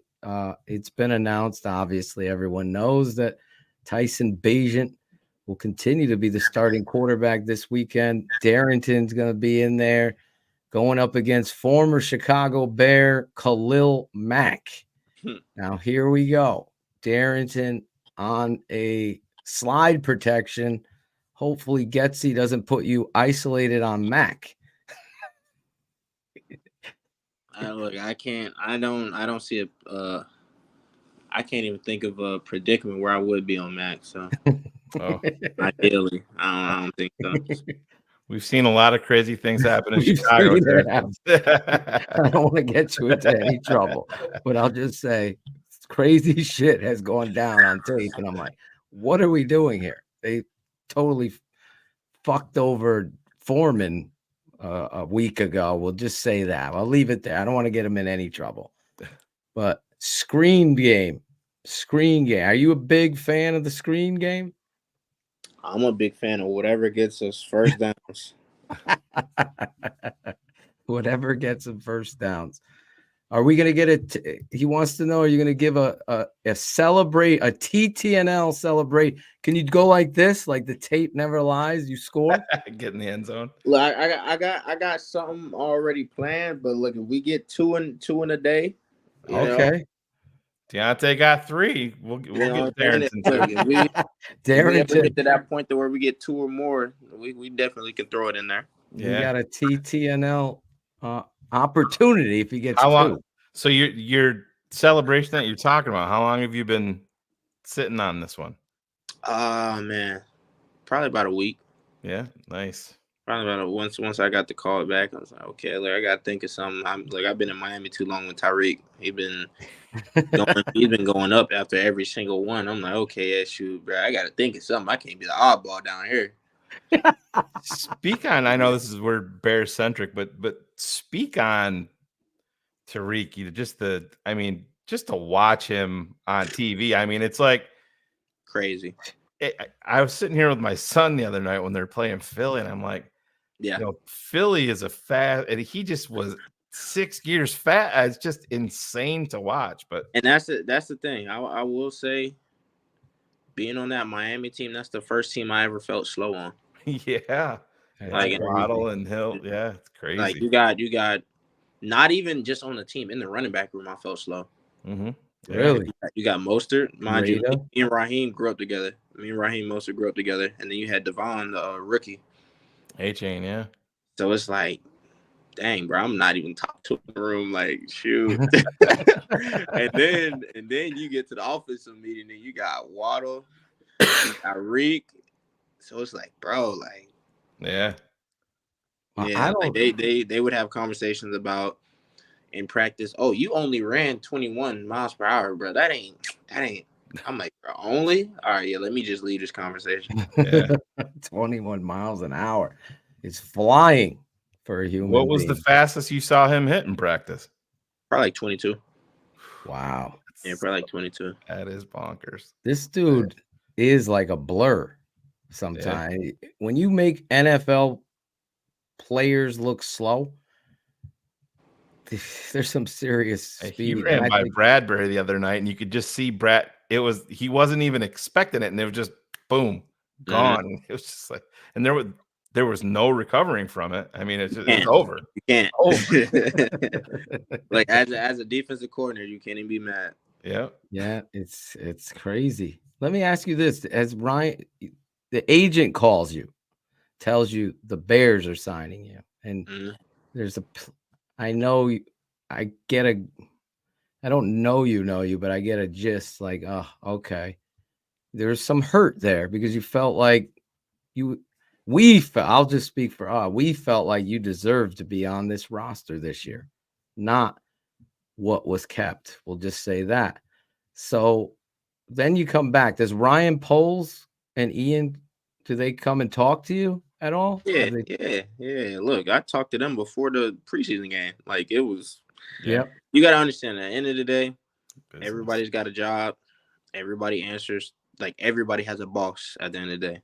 Mm-hmm. So, it's I don't take anything any kind of way. It's not my first time. It won't be my last time. I'm just thankful for opportunity. The first opportunity, what I'm saying, claiming me from Tennessee. Yeah. I'm to be able to, last year come up here, play a couple games, be around the guys, and just extend my career. And then, what I'm saying, even more now, I'm just thankful for another opportunity. Because, me being able to come up here and actually play, get some film, get back on the field. Like, this is what every person in the NFL trains during the offseason for. This is what everyone, eats well for, does the weightlifting, the conditioning, the body work. Like, this is what you do it for, not to watch. You know what I mean? Right. So, right. I understand I was on these other teams, but at the end of the day, I wasn't playing. I was just watching. Like I practice, be around the team, but I'm watching. So for me to actually be able to get a chance to play, like I can't complain. Right. The three amigos, if you look at it, Blazing Game, you and Foreman, all three of you have played together at some point. It's crazy, especially you played with both of these guys. Yeah, I mean, you could throw a couple guys on. You could throw Nate Davis on there too. Oh yeah, Big Nate. Mm-hmm. Throw Nate there. I love Nate. How's he doing? Is he gonna be back soon or? Look, that's outside my pay grade. I have no idea. Those high ankle sprains for the big boys, those can be tough ones. But suck. They fell right on the back of his leg. Yeah, you would have been with DeMarcus then too, right, Walker? Yeah, he was there last year. Yeah, he was 2 years. I think he'd been there for a couple of years in Tennessee. I thought maybe I'm wrong, but yeah, still it's crazy. But we were when Kari got his chance, though. Not a lot of people knew. Everybody at TTNL knew. We knew, how Carr's good he a running was. back, man. Carr's a He running is. back. He is. He is. No, we He were. made some great blocks for you guys this weekend too. Oh yeah. I'll tell you that. Even on a toss play, he does a great job twice. Flat. Yeah, splatting dudes. I even DM'd him. I'm like, bro, great job. Like, get the fullback involved. Seriously. Get the fullback. We've been begging for that. Now they do. Let's run counter. Start trapping these guys and let these do. There it was on display this week. So I hope they continue to do. I don't want you to give away the game plan, but that's the formula for the Chicago Bears to be successful. I've been saying it for 2 years. We'd be remiss if we didn't ask you a Justin Fields question. You've been here with him. Obviously, he's working on the thumb and getting back healthy. How's his disposition? I saw the video where Bajent's getting the game ball, and you could see Justin genuinely happy for him. And that says a lot about it. Yep. Justin, the man. You talk about him, though. Your thoughts on Justin? Yeah, I would say you got to think, why would he not be happy? Like, I understand. Some people are selfish. Some people are, right? I get it, but you got to think, at the end of the day, we're all competing. Mm-hmm. But you got to think about the amount of time that Justin and Tyson have spent together. They got a relationship outside of football. You know what I'm saying? So with Tyson's success, with the team success, all that does is help Justin at the end of the day. The better Deontay plays and the better I play, the better we're helping each other get better.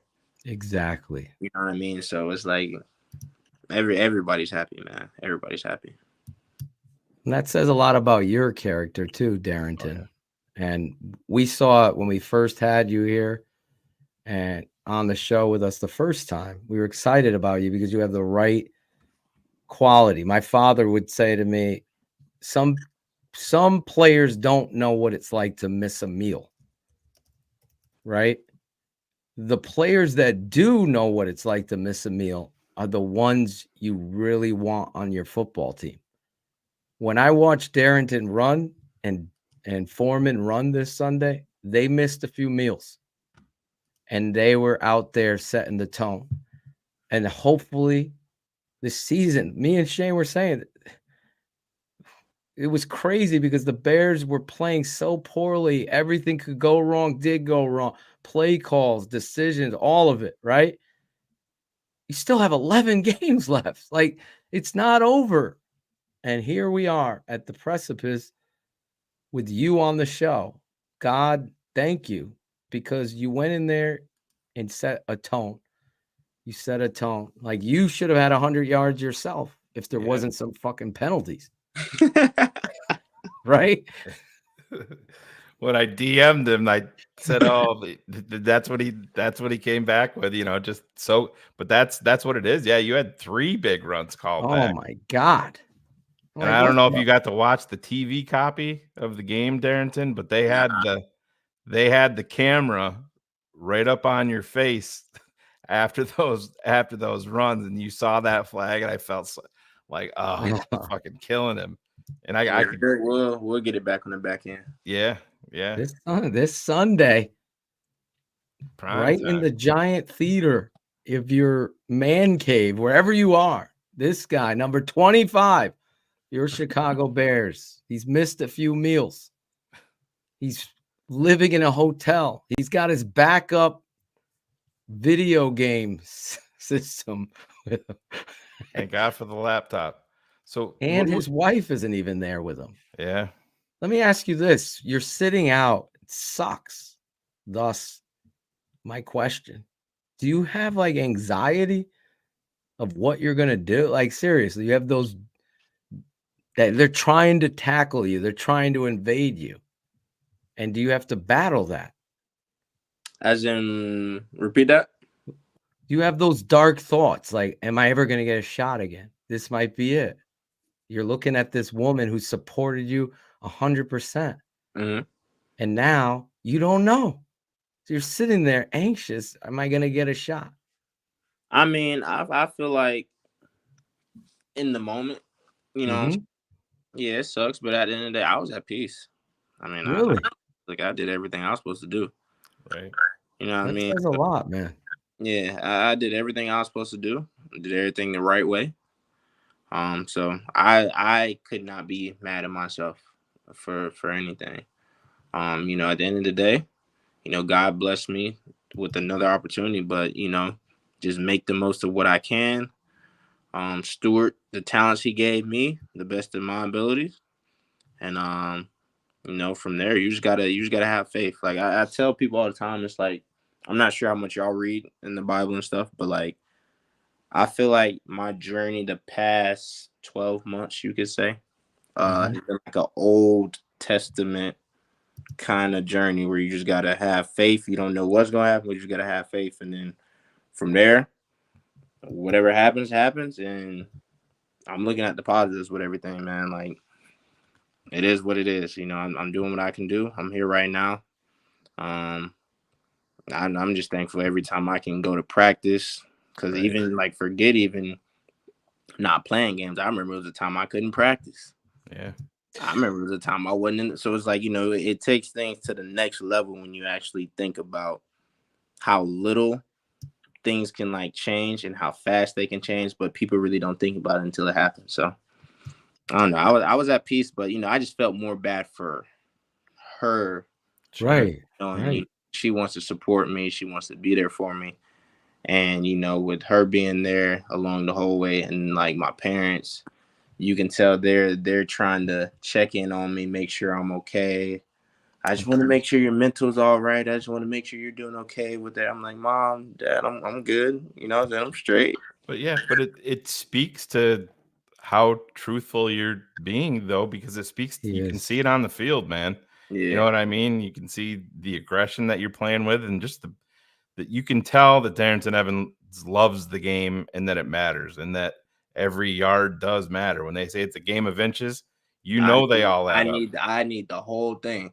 Yeah. I need the whole thing. So there's a run, Shane, where I wish I could pull it up tonight and break it down with you, but it's going to the right, and there's a defender coming, and he makes this elusive move to avoid the guy tackling him. And it's so it's like any fucking person that has carried the football or coached it or played that is just next level. Like, and I'm not just saying this because you're here. My son is playing the game, you know, he loves it.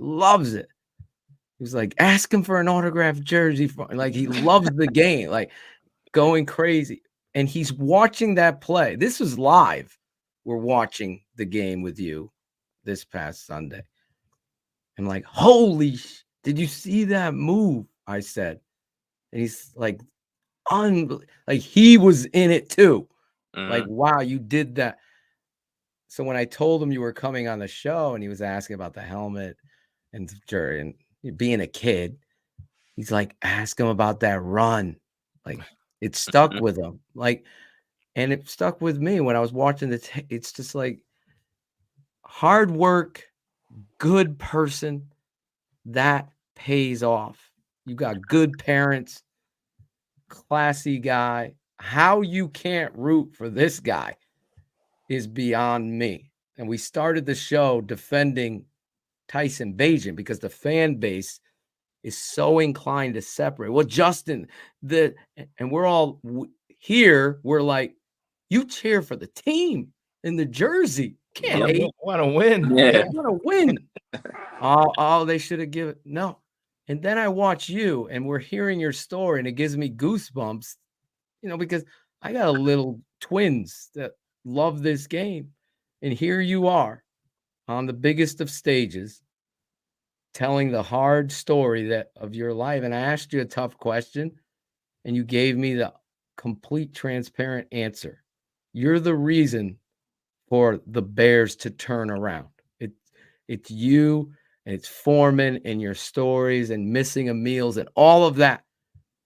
And I didn't think I could be a bigger fan of yours, but in this interview, it's not even a question. I'm going on a mini rant for you.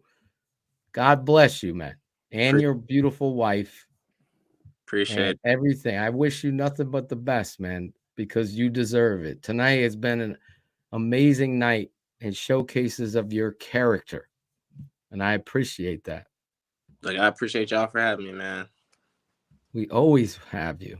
We sent you that swag, right? We sent you the swag. I'm not sure if it might have. Look, you might have sent it to the facility, but I might not have been here. Yeah, might be in India, might be in Buffalo, might be in Miami. Yeah. We definitely sent it to those. We can send facility. them. I know Blazing Game got his. Yeah, I probably wouldn't. Yeah, exactly. Yeah. They probably freaking recycled it, for God's sake. We gotta Like, get honestly, it. they're still giving me, like, I just got some stuff in my locker they were supposed to give me last year. So maybe it's in there. Maybe it's in there. Then I'm like, y'all held on this the whole time. Y'all can send this to my house. Y'all got my address. That's funny. Yeah. Oh man, his story is far from written, Shane. Yeah, I'm excited about this weekend just to watch you. Well, he's talking about the positives, but I gotta ask you, what do we need in App State to get things going, bro? Man, I don't know. With all the alums, we're asking ourselves the same thing, man. I would say it's tough because it's tough because it's like you want those guys to win so bad. Yeah. And not seeing App State be in the position they're in right now ever. Yeah. It's so confusing. Like, you went from being a top tier group of 5, non-Power 5 team, like one of the best in the country for decades, to like now you're in games, but it's like you just can't find a way to finish them. Yeah. And then you look at the conference and it's like you're at the bottom of the conference in certain areas. I'm like, man, like they work too hard. So I don't know. I just feel like I don't know. They just gotta figure out a way to rebrand, I'll say, because it's tough. They went through 3 coaches in however many years when we were there, but at the end of the day, it's like no excuse. It's college football. There's no excuse. You know what I mean? You just gotta. Well, that's what I was gonna ask you a little bit. Is there any coaching in your future? I thought about it. Like, honestly, when I first came to when I first graduated high school, I wanted to coach. I could see it. Yeah. I really didn't have the NFL in mind at all. I really just had getting school paid for and getting into coaching as quick as possible. Mm-hmm. Then things changed. I ended up being in the NFL. But really, I ain't gonna lie, after seeing how things are ran in the NFL and, I kind of lost the idea of coaching for a while. But then again, at the same time, like when I was at home over the off season for all those months, just thinking, I connected with my old coaches back at now he's at Missouri. Coach Drink's at Missouri. They're, I believe, 7-1 right now. Mm-hmm. Yes. My running back coach Garrett Riley is the offensive coordinator at Clemson. He's doing his thing now. My other coach is the head coach at Cincinnati now. And then I could always go back to App. So, I connected with them just trying to see what they thought I should do, like from an NFL standpoint, career-wise. Yeah. And everyone kind of gave me the same message. Like, dude, you can play ball. Yeah. You can play ball. You just got to get into the right situation where, everyone gives you a true opportunity. Yeah. So they all told me the same thing. Look, we would love to have you on, on staff around the team, but that can wait. So it's like you focus on the league right now and ride the wave as long as you can. Once you're done, then you come back and talk to us about this and we can go from there. So if I choose to, make that route, I'll definitely make those calls, but I don't really know. I don't really know. Not yet, right? Playing now, but I will say this. Just the vulnerability alone is a great resource for young men. This game of football is the greatest game to help boys become men. It's the closest thing to real life and giving that thing. And with someone like you who's missed a few meals, to be able to reach this success, 1% of the population make it to the NFL. 7% could say they play college football. So you look at those stats, and I'm not a stats guy, obviously. But those are real life stats. Yeah. So to do what you're doing says a hell of a lot about you, but I believe the personality and the character sets you up to be an amazing coach. And that's coming from a coach. I'm a coach. I take a lot of pride in it. I could see a future for you in that. And I think a lot of people would be rewarded for your ability to communicate and teach. I'll just say that to you. Yeah, I feel like if I did coach, it wouldn't be NFL for sure. It may be college, right? But I'd be more of a Coach Prime type coach. Like, man, we're gonna have some fun. You know what I'm saying? We're gonna have some fun. We need somebody here in Syracuse, Darrynton. I can put in a when it's time when you're done playing. I'll put in a good word for you. You say Syracuse? Yeah. Crazy part is, man, I actually almost committed to play for Coach Babers. Yeah. When he was at Bowling Green. Yeah. But then he ended up going to Syracuse, and I ain't hear from him after that. Yeah. well, we might have. Yeah. No, How Dino's 4.3940. 4.3940, right? That was your 40. Yeah.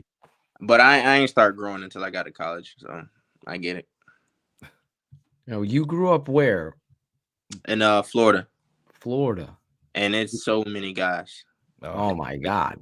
Yeah, Florida is like the number one capital. And I think Texas is too. Cali. You would think being from Florida would make it easier to get recruited. It makes it harder because everyone wants to get the top guys, but then you got guys who are just as good. They're right. Just tall. Like they don't have like the body potential as everyone else yet. They haven't fully developed with their bodies yet. So those are the ones that kind of get overlooked, and then you fall through the cracks. And then you get to whatever, like a lot of people don't know. Like, so at App State, I was the lowest rated recruit in my recruiting class. Oh, wow. Like the lowest. Like I didn't get 2 stars until signing day. And that's just because I signed. Right. Other than that, I would be a no star, 0-star athlete. But yeah, I was the lowest rated recruit. Wow. And played as a true freshman. So it's it just you never. Now you talked about Raheem. You guys same high school, correct? I remember you talking about that last time. We grew up together. Yeah, because he was here for a cup of coffee in Chicago. Yeah. Yep, he's man, and actually being in Miami with him was amazing because it's like we were able to just reconnect. Yeah. We obviously talk weekly, but like in person reconnect, man, every day. Like literally. I'm down there. He's picking me up, taking me to practice, taking me to work and back because, I didn't have nothing. Right. Yet. Opening up the doors like, hey, I got extra room at the house. You want it? That stuff. So to be back down there and then, again, like he's one of those guys with that same story to where, come out, play for a team, get cut, play for a team, get cut, play for a team, get cut, all the way until he got to San Fran and found the right system.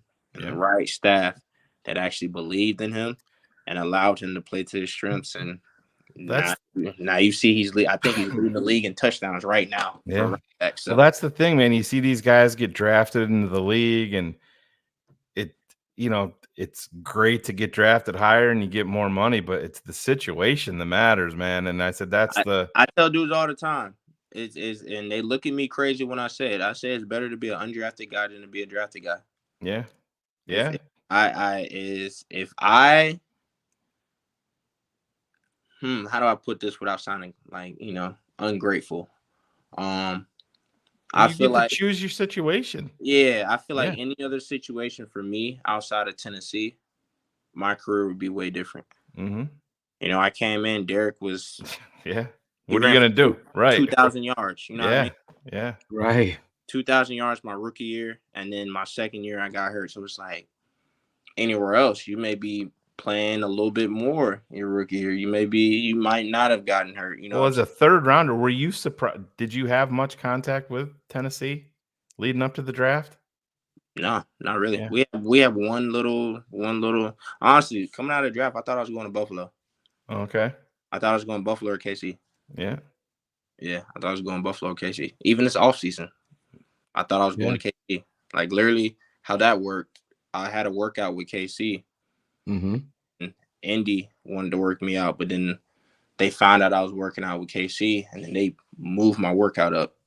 Yeah. And they kind of jumped it and signed me, but then they ended up drafting the back. And I'm like, why would you draft the back after you just brought me in just to let me go? So I could have been somewhere else. Yeah. Yeah. And then, they let you go at the worst time. Once after the draft, all the rosters are full. Yep.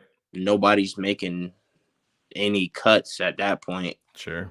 So, so they're going to give everybody a chance. So all about situation, man. Like you said, it's so true. I'm always interested in that because, I mean, when you're a third round draft pick is no fucking joke. I mean, that's a big investment. And like you said, King Henry coming off 2,000 yards.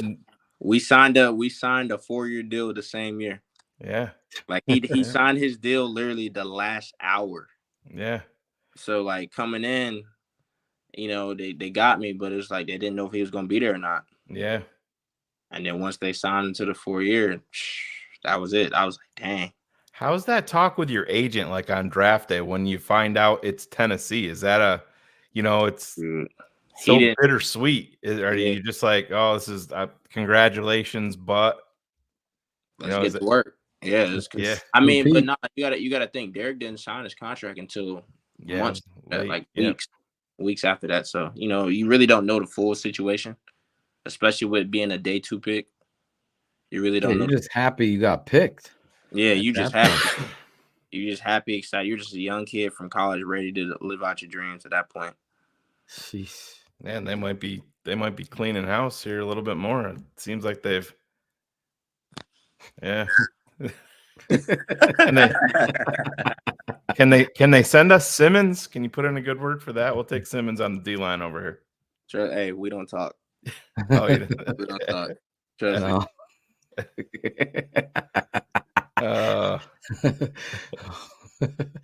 How has the so you were with the Bears?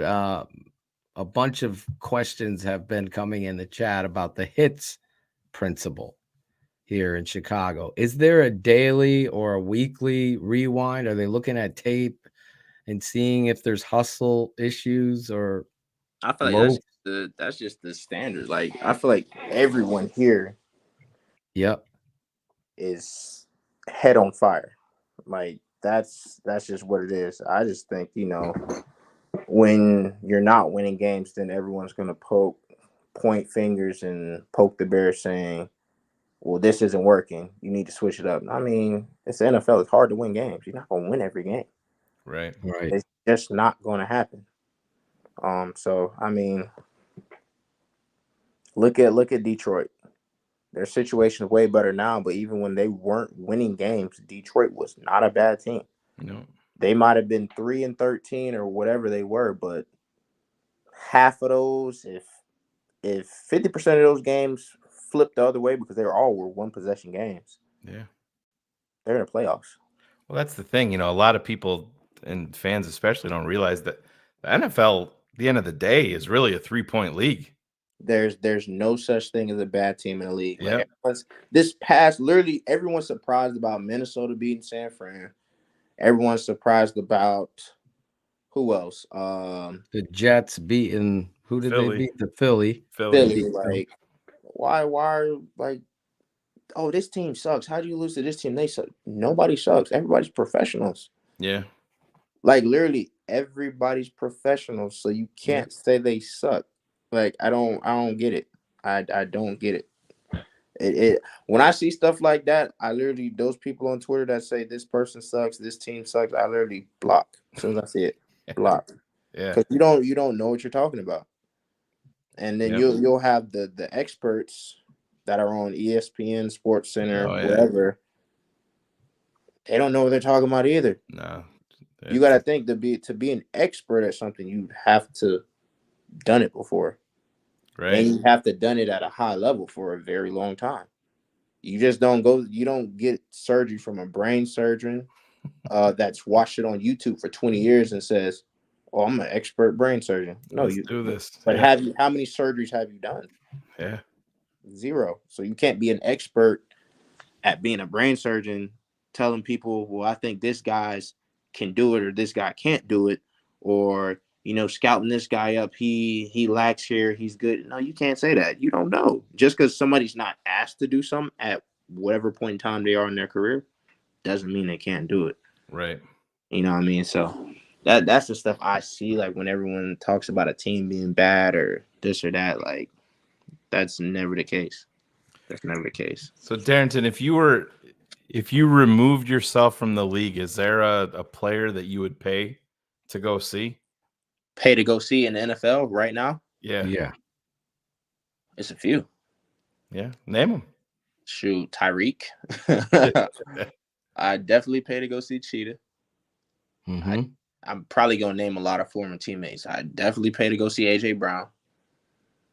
I definitely pay to go see Christian McCaffrey. I definitely go pay to see Stephon Diggs. And that's just on the offensive side of things. I pay to go see Aaron Jones. I love the way Aaron Jones plays. Like I watch his tape. I love how he plays. I try to take a lot of things from him as well. Yeah. Who else? Let's go to the defensive side of the ball. Pat Surtain. I love watching him. He's like a technician when it comes to the game. Who else? Darius Slay. Big play Slay. Big play Slay. They go watch it. Pick this weekend. Yeah. Nick Bosa. Another one. Even last week, Max Crosby. Did y'all see him get off the ball? Oh, yeah. Oh my God. Yeah. We talked about him. I mean, that was kind of where we were centered all week because he can be he can wreck the game all by himself. Literally every snap, he's the first person off the ball. Even if we know the snap count, he's beating everyone off the ball. Like that is amazing. It's hard to do that. Yeah. Was he running? Was he talking some shit to you? Nah, I ain't hear nothing. Yeah. So but at the same time, like when I'm playing, I don't even be listening for stuff like that. When people be talking stuff, I just look at you and I laugh.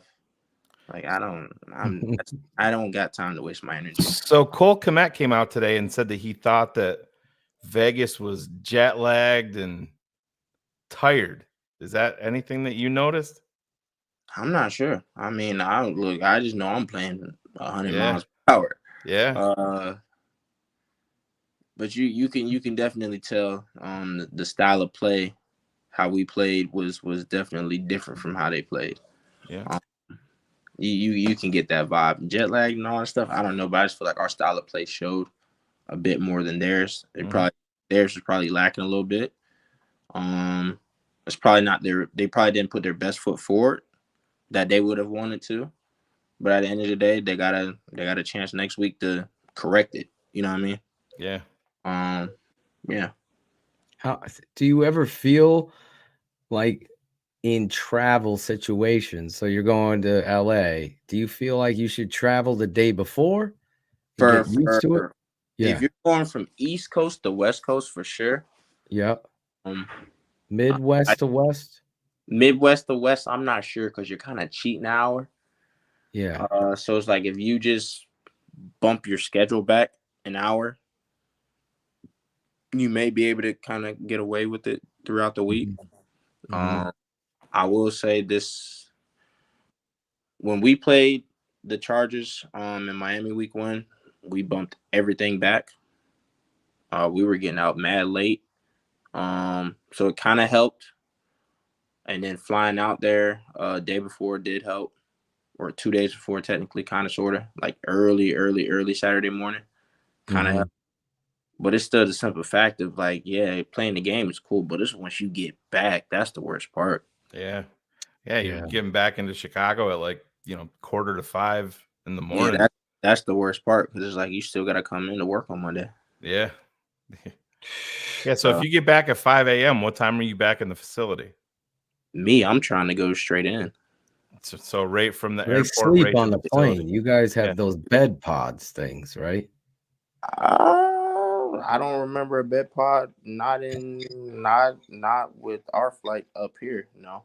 No? Nah, I don't remember any. This will be my first away game this year. I'm not sure if they changed anything up, but nah. It was all just regular. I flew with the teams to Dallas last year, and they all had these individual pods. I'd never seen a plane so big in my life. That might have been the vets. Yeah. Yeah, that might have been the vets or like the ownership and all of them. They might have had all that, but we nah. You didn't get that. You did have Chick-fil-A when you got on, right? They handed him a Chick-fil-A sandwich when you came on. Probably, and yeah. then they feed you on that fucking plane. I couldn't believe it. They keep coming, but you want candy, snacks, this, then a full menu. That's one of the perks. I was impressed with that. It is what it is, though. The life of the NFL. Yeah. The league where they play for pay. That's how it is, right? Yep. Business. We learned a lot with you tonight. We kept you for a long time, and we truly appreciate your time. For sure. And we're excited for you, honestly. I think big things are coming for you with this team. I think you're setting the tone. And I really am excited to see number 25 out there. If you're just tuning in, we got Chicago Bears running back Darrynton Evans, number 25. Jim's calling me out. Phil ate all the candy. I had no candy. They came back. You want candy? I was like, no, thank you. You sure? They have big bags. It was like when you went to that one house, they gave you the big bars at Halloween. You came back with another mask to get another one of those. Double up. Give me those Skittles. Anyway. Yeah, you've been super gracious with your time, man. Yes, we'll get you out of here, and we got to do it again, though, with you later in the season. Most definitely. Look, I appreciate y'all for having me, man. Yeah, we appreciate you, man, and all the best. Truly meant what I said.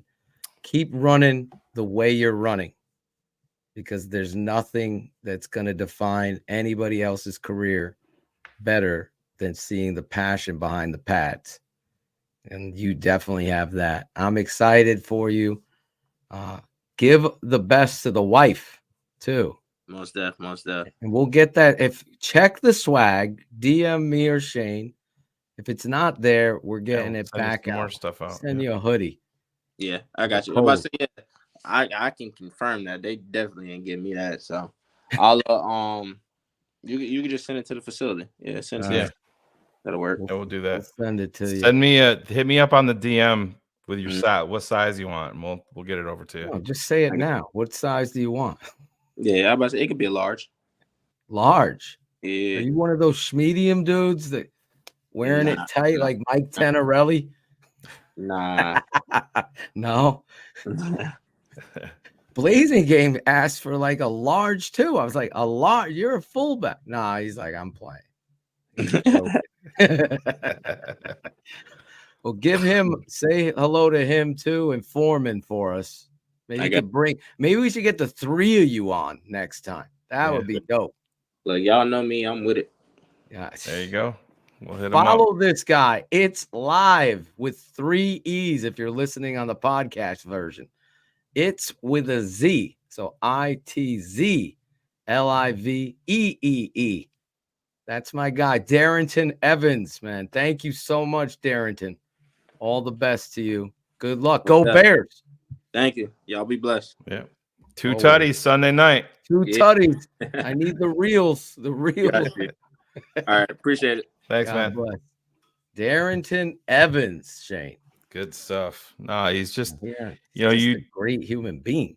You said something that I was going to say, Phil, talking about the coaching is hear in his demeanor. You can hear the passion, but nothing is over the top. But he's also very, very grounded, and his words are meaningful, and that that counts for a lot. I always say that you kind of get sold short on when you're saying that you need a coach that's maniacal. I think everybody just defaults Phil wants a guy that's throwing the water cooler and breaking the iPad. It's not that. It's just you can be maniacal with making every little thing count. It all matters, and every detail.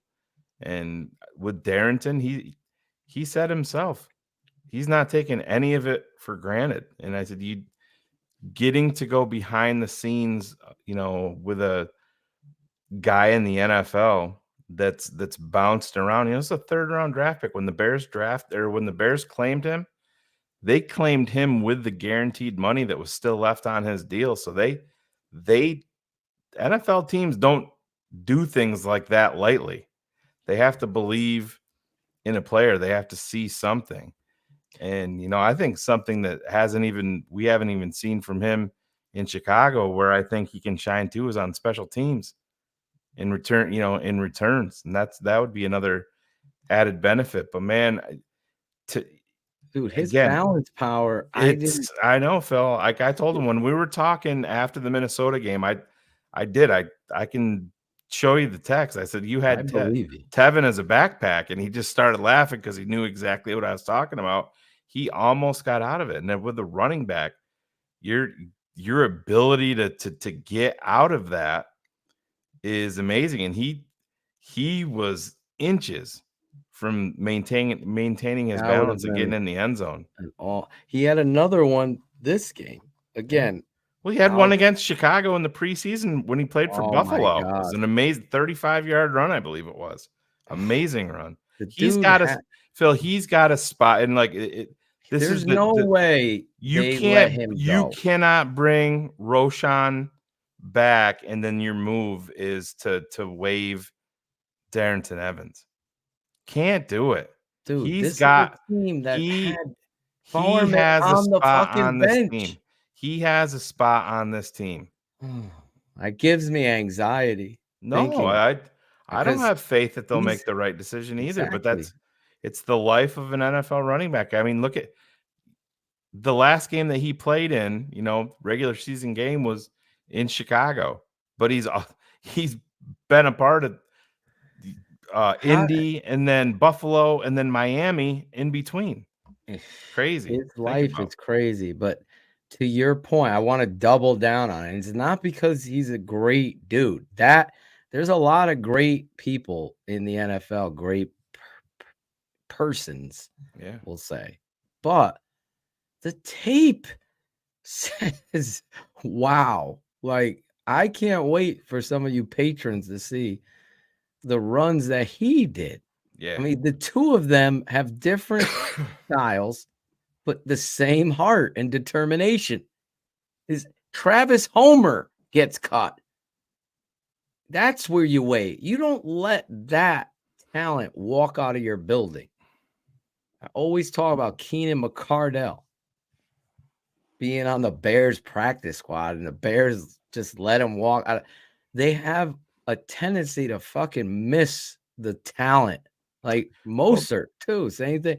Yeah. They let these guys go for political reasons. But that's the thing, Phil. If you look at like, I can literally bring it up right now. You look at Raheem Mostert's story, and I'm just bringing it up here real quick. He is versatile. No. That's what I'm saying. But these guys bounce around, and it's so he started with Philly, and then he went to Miami, and then he went to Baltimore, and then he went to Cleveland, then the Jets, then the Bears, then the Niners. He found a home, and now he's back in Miami for a second. Mike Daniels, that runs the Niners. But that's, do you see a similar pattern there? It's very similar to what Darrynton's currently going through. Did Darrynton look like he belonged? Hell yes, he did. Exactly. So he fits here. Yeah. I talked about Andrew Brown, one of our patrons or whatever, fan of our show, and he's like trying to defend bringing Homer in the game near the end and running that quick pitch to him, and Homer drops the fucking ball on the ground. Like, it ends up getting hurt on it. Hurt his neck, by the way. Oh, did he? Yes. Did he? So Evans should be in the game. We knew Foreman might have had a tailbone or whatever the fuck, hurtling and falling on his ass, right? Evans has been the GOAT all game for you, right? No, let's put in Homer, let him fumble. You don't do that. These are the things that give me zero. It's overthinking the situation. Peterman coming out to take the victory kneel down. Yeah, that is the soccer shit coach.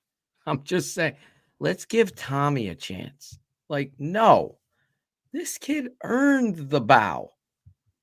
I know to shut up. What does it matter? It matters. It does. Yeah. Just like, oh, by the way, let's give Foreman a game ball too. Like, what? He should be the first ball given. Yeah. Right? So these things matter to me. But that's when I know who's a fucking bumpkin. Yeah. And who's the real deal. Go ahead. But Phil, you just go back to, I'm going back to Raheem, and it obviously went to the same high school and very, very close with our guest Darrynton Evans. So he came in the league in 2015. So between 2015 and 2016, Raheem Mostert was with 5 teams over those 2 seasons. And he got 1 carry in those 2 years between 5 teams. He had 1 carry for 6 yards. So yeah, Cleveland, Miami, Baltimore, Chicago. You can actually put another team in there because he started with Philly. And Philly actually traded him. He never got to play for Philly. But it's very similar situation to Darrynton Evans, and it goes back to where we're saying that situation matters. Now, what piqued my interest, and I am elated that we have him here in Chicago, I think about a guy like Darrynton Evans in the Kansas City offense. You talk about a fucking problem with Pacheco. That's a situation for him there that would have been a fit. Yeah. But he's a fit here if you stick to this plan and you continue to run, toss, stretch them out, let your big boys block, let these guys instinctively run the football. He's got more tough contact balance than I thought he ever did. Yeah. I thought that you remember, Buffalo Phil, back game, when the Bears claimed him, when I got a hold of you, I'm like, dude, this kid. You were excited about him. Very much so. Yeah. And listen, I'm excited to see him run again. And he was a great guest and a great human being. Yeah. And that's the kind of stuff this network prides itself on. Yeah. Prides itself on. Now, let's get back to some of this stuff. I know we got some super chats to get to. I didn't want to announce that, like get a super chat question in there. Just whatever. Tyson Bajan. I didn't see this. So did you see this? Yeah, no, it was on the presser. I got a cannon. Yeah, he's like, I feel like I got a cannon, and I have more than enough arm strength to make that throw. And I like that he pushed back and clapped back at it. I would be willing to bet money that Tyson Bajan will outthrow Nathan Peterman. No doubt in my mind. Like if they John Wood is lost. He's like, it's not even misfit nerds. It's not even, and Phil, that's the thing. And I mean, I'm sure John's rebuttal to us would be, oh, you're saying that he's going to be some super. No, you're pigeonholing a guy's entire career because of 5 throws that you saw in preseason of him throwing into a net, and then an inept head coach pulling him out before half for a 45-yard pass.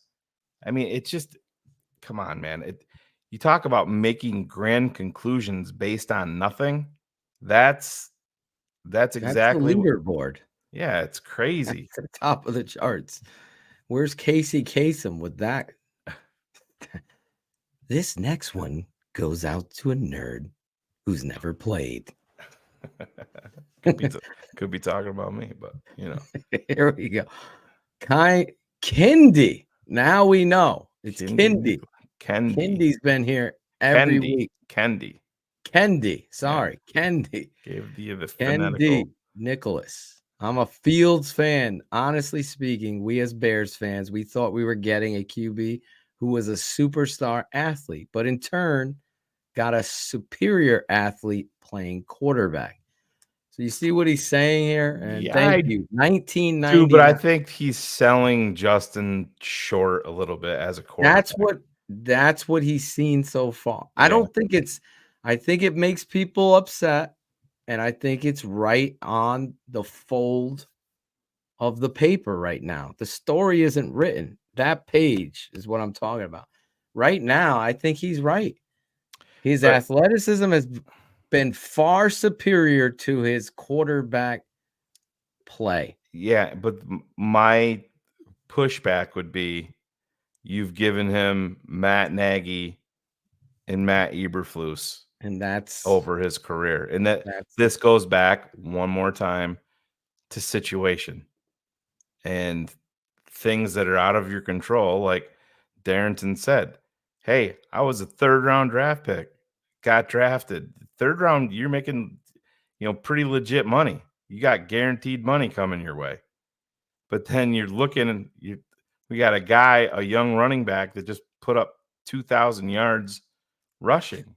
And 6'4", 248 pounds. Yeah, Matt Miller himself said he's a fullback, Phil. Remember Matt Miller? He's a fullback, Phil. Yeah. Okay, Matt. So, but no, I get Kendi's point, but I still think Justin's getting sold short because everybody, since you're expecting more, I think that there's a lot of people that are glossing over things. I mean, you have to be a pretty good quarterback, and I don't care if it's versus Denver, if it's versus Washington. He made special throws. Almost every game that I've seen Justin Fields play in, I've seen not just a special play with his legs, I've seen a special throw. And I can't say the same for Mitch Trubisky. I can't say the same thing for Jay Cutler. They had the ability, but I don't think, much like Darrynton Evans' story hasn't been written yet, I don't think Justin Fields' story has been written yet either. I agree. And here's what I will say. I will say what my father said to me, and I think he's right. Nothing could be better than Tyson Bagent playing well, because then the competitive spirit of good old number one is going to show its head. His true definition of who he is, despite play calls and all of that, will shine. Will he rise to the occasion? That's going to be fun to watch when he comes back, because he deserves to start. Even though Bear Down Mike, thank you, $5. If Bagent wins against the Chargers, does Eberflus polls need to have that conversation? Justin has never won back-to-back games in his career. Well, neither have the Bears, right? I mean, yeah, they have, but because he was here with Nagy. But my point is, I think it buys you another week, and then I think you're looking at. So the rumor out there right now is that rumor, that Justin is bound and determined to get back for New Orleans. My thing was, Olin Kreutz made the comment, if Tyson Bagent goes out and plays even remotely well versus the Chargers, Olin Kreutz said that Tyson Bagent would be his starter moving forward. I think if he goes out and plays well versus LA, you give him another week, and it gives Justin another week. And I think at that point, I still think you're gonna give Justin another shot and you're gonna bring him back. My original thought process was Carolina, that he'd be back for Olin's Carolina. going out there saying, Said it last night with Cap. saying bench. He said if Tyson Bagent plays even remotely well, this is Olin Kreutz saying it, not Shane Marshaw or Phil Toshin. He said if he plays remotely well, even remotely well, that he would be his starter moving forward. Yeah, I respect Olin a lot. You know, this is a guy that I was hoping would be the president of the Bears because I feel like he would hold the McCaskey's feet to the fire and get the right people there. We're hoping Kevin Warren is going to elicit some changes to the whole organization that has been an epic failure. And I don't know if I'm looking at it as a coach. I've always believed in you play the guy that's winning. You play the guy that's winning. So I can see where there's an argument to be made by a guy that's a former player, right? Well, but I also think somebody who's earned the right to start, has been your starter, deserves to come back from injury to retain that. And they have to maintain what is working for Tyson Bagent in terms of offensive philosophy will work for Justin Fields. And this is what we've been begging the problem, right? This offense that we saw on tape versus the whatever Cole Kmet is saying. Cole Kmet looked like he was jet lagged too. So I don't know about that.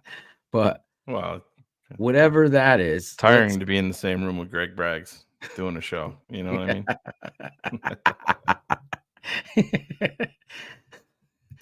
We had a producer, I'm not smart. I'm not smart.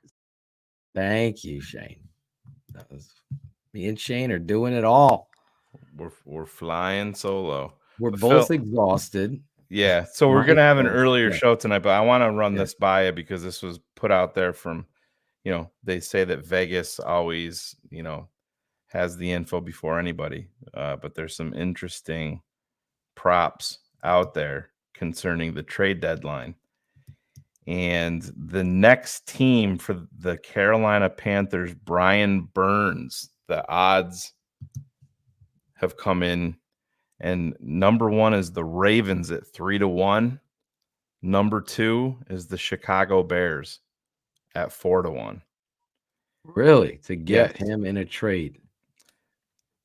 He was part of their want to get as well.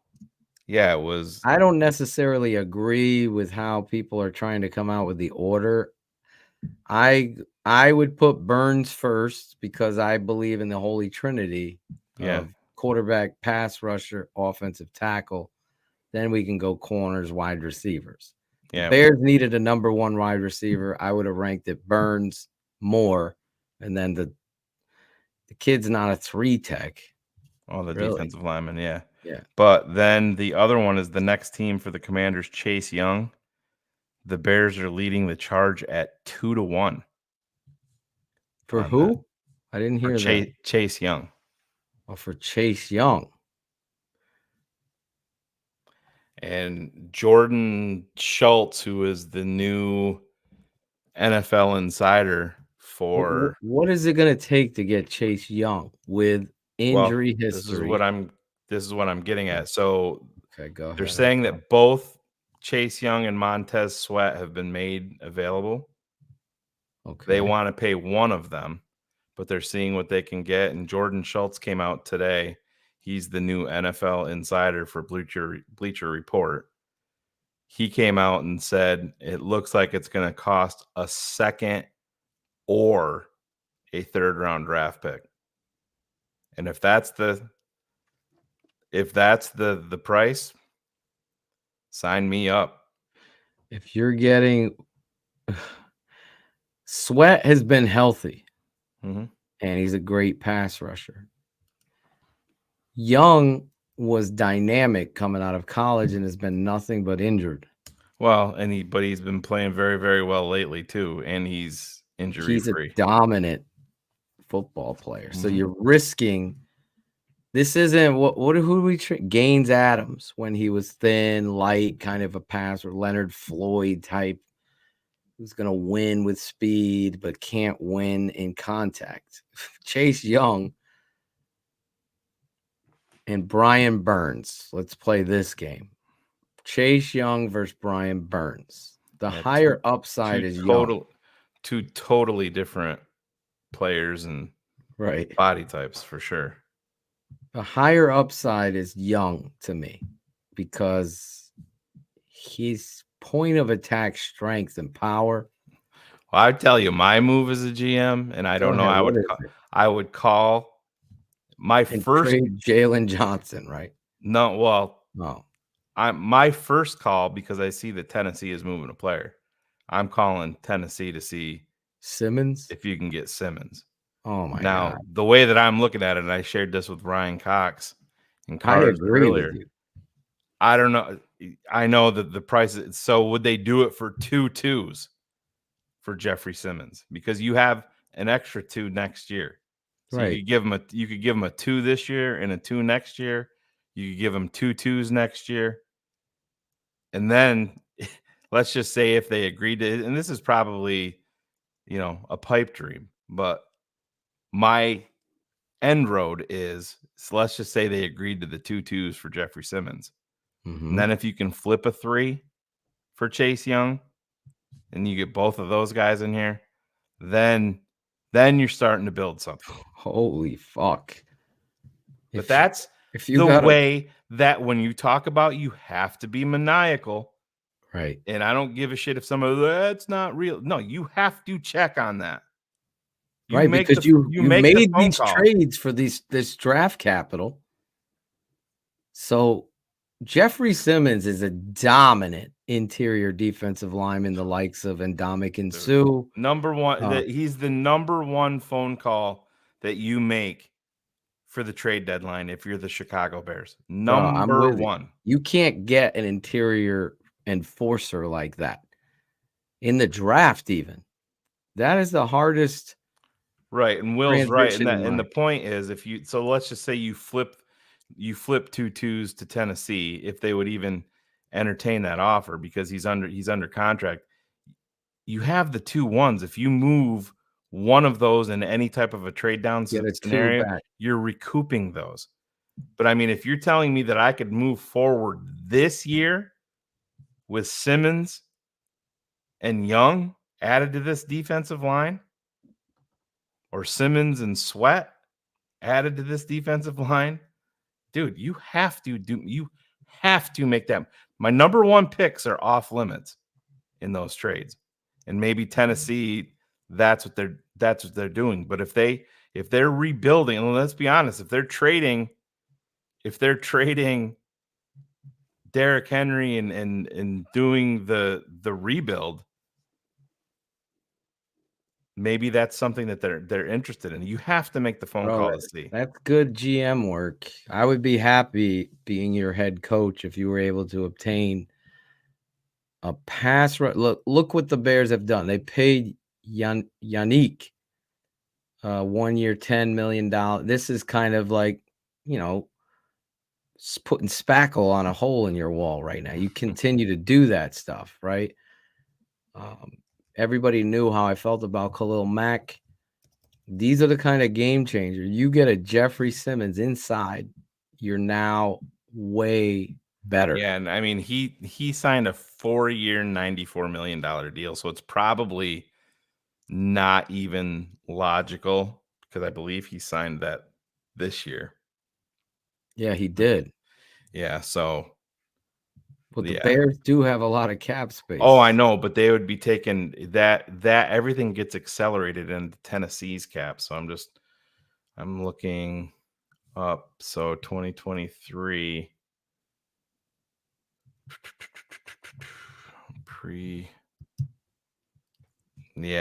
So I mean, you're talking they would have a dead cap. Well, it's not that bad, 4.8, but a dead cap of 19.2 million that would move the Tennessee would have in a deal, and they would save only 1.5 on their cap. So I mean, for him to, the time that he would probably get traded would be, if they were going to do it, would be next year, because the dead cap post June 1st, that's when he got traded. You're talking dead cap of 14.4, and you would save 17 million on the cap. But yeah, it's just, but you still have to make the phone call. You have to make the phone call. Peanut Butter Ninja, I just want to address this. This isn't an offensive game plan for a rookie. It's an offensive philosophy. The Bears have run the wrong philosophy. That's why Shane and I were talking with Darrynton Evans about where you land in their system. The Bears have been running a system not to express the talents of Justin. Justin isn't June Jones, Justin Fields. Let's get in the shotgun.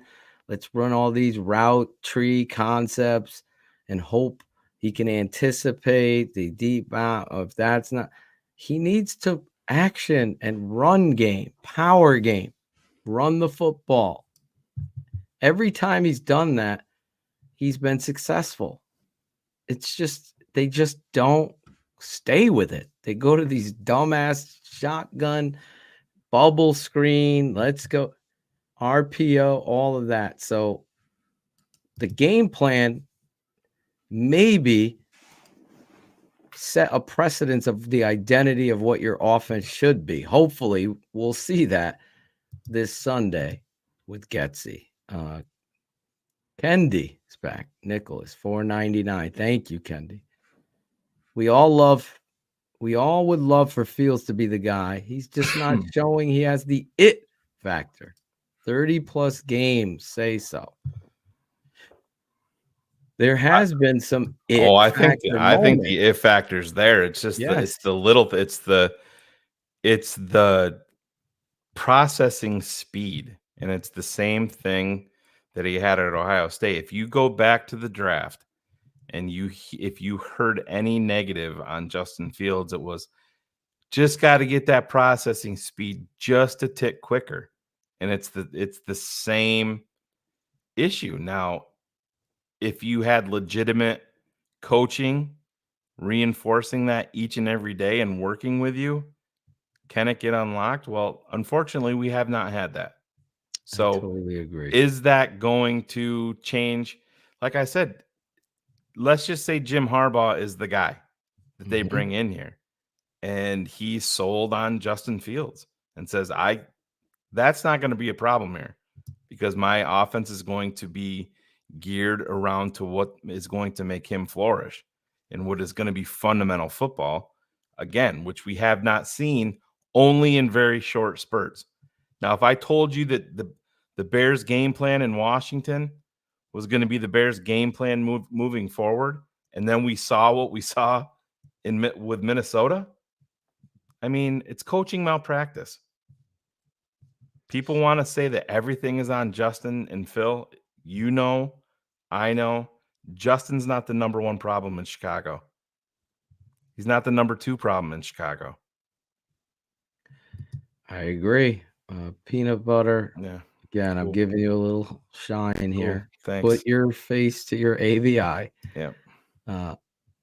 I'm with Shane. I will never say Justin sucks. I think Justin has to improve. I've consistently said it's consistency. And I think step for step with Shane, he's not the one problem or the two problem. And until we get this coaching situation right, watch what Tyson Bagent week number 2 starting. Oh, it's going to let's see what they do with him week. They have some horses, but you're also facing a defense, statistically, they're bottom 3 in pass defense.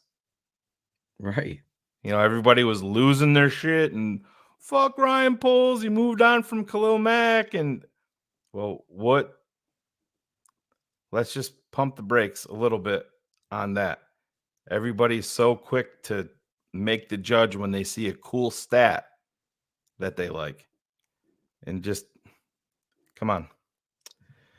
Be better. That's what we're going to be seeing. I just hope, I saw, a couple super chats. If you want to put a super chat question in there, we'll get to it as we're going to wrap up this show early tonight, as Shane and I are both going on overtime hours of no sleep. So I just want to see, to answer people's questions, Getsy called his best game last week. Was it perfect? No. I did not like whoever made the decision, and it wasn't probably Eberflus. It was Getsy that put Nathan Peterman in there. As a head coach, you should have fucking spit on the freaking OC. Exactly. Well, I would pop a fucking timeout. No, fuck that. Exactly. No.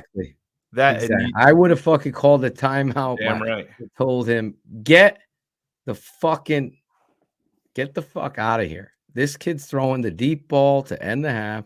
This kid's taking the knee and the bow to the fans who have waited all day cheering for this fucking team. Like, these little things matter to these teams. So, Getsy, let's see if he gets it.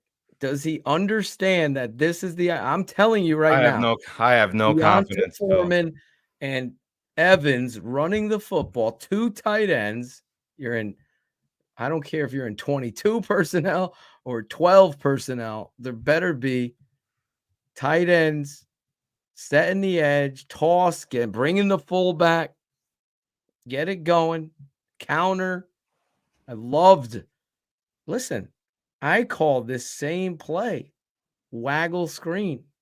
I'm giving away my call. Hopefully the opponent this Saturday's not watching right now, but waggle screen, boots back, runs to the right after the action. There it is, set up. Foreman, I wanted to break his balls with Evans. Foreman should have stayed right on the side. He walks in the end zone or runs over that dude. He wouldn't have stepped out of bounds. But anyway, those are the things that I want to see. Or are they going to do the 30 or 47 dropbacks? Are they going to do that thing? Right, Thomas? I always say it, the little things. You hear it in the intro to BHL. It's the little things that matter. The Bears have forgotten all those little things. And they did it again, even in that game. Think about the first game against the fucking Vikings. You're playing your rival, and you're with a rookie coming off the bench with limited reps, as Darrynton told you. Darrynton himself just signed Friday, right? Yeah, and you're at fucking 2nd and 1. Yeah. At midfield, down 6, and you're throwing bubble screens. Yeah. I'm old enough to remember that shit. So to say I'm worried or concerned, yes, I'm going to be watching Sunday Night Football. Right.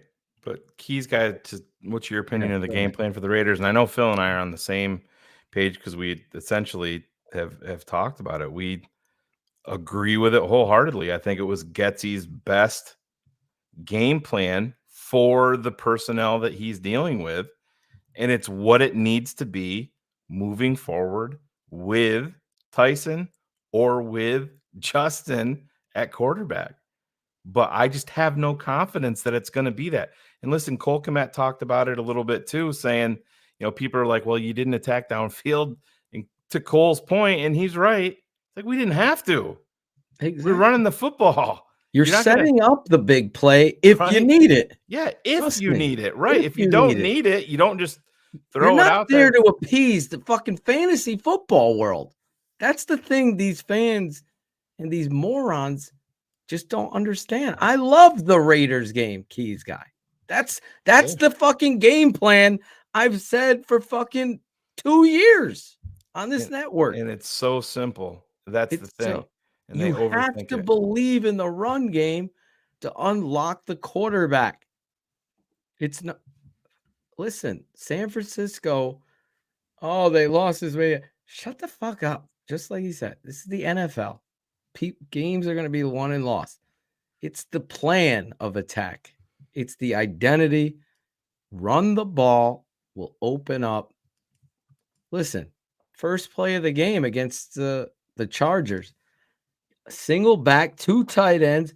I'm fake toss, boot, get the tight end on a flag and the deep over. First play. Hit the tight end on the flag or hit the deep over coming across and see what you get on first play, because you saw all last week we're running toss. So I'm going to use that against the Chargers and their aggressiveness. I'm going to block everybody to the right. I'm going to leave that last man open, run, smash, and then get to the flag. Bring the backs, Mooney or DJ Moore, over the top and see if you got a shot. If you don't, hit the tight end on the flag, move the chains. Play it off of what you're doing. Bears under Getsy, Nagy, they've just thrown it at the wall. See what sticks. You have to.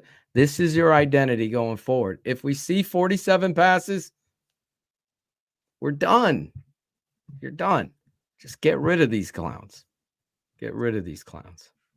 I hear you. Shane, you got to predict. We got another super chat.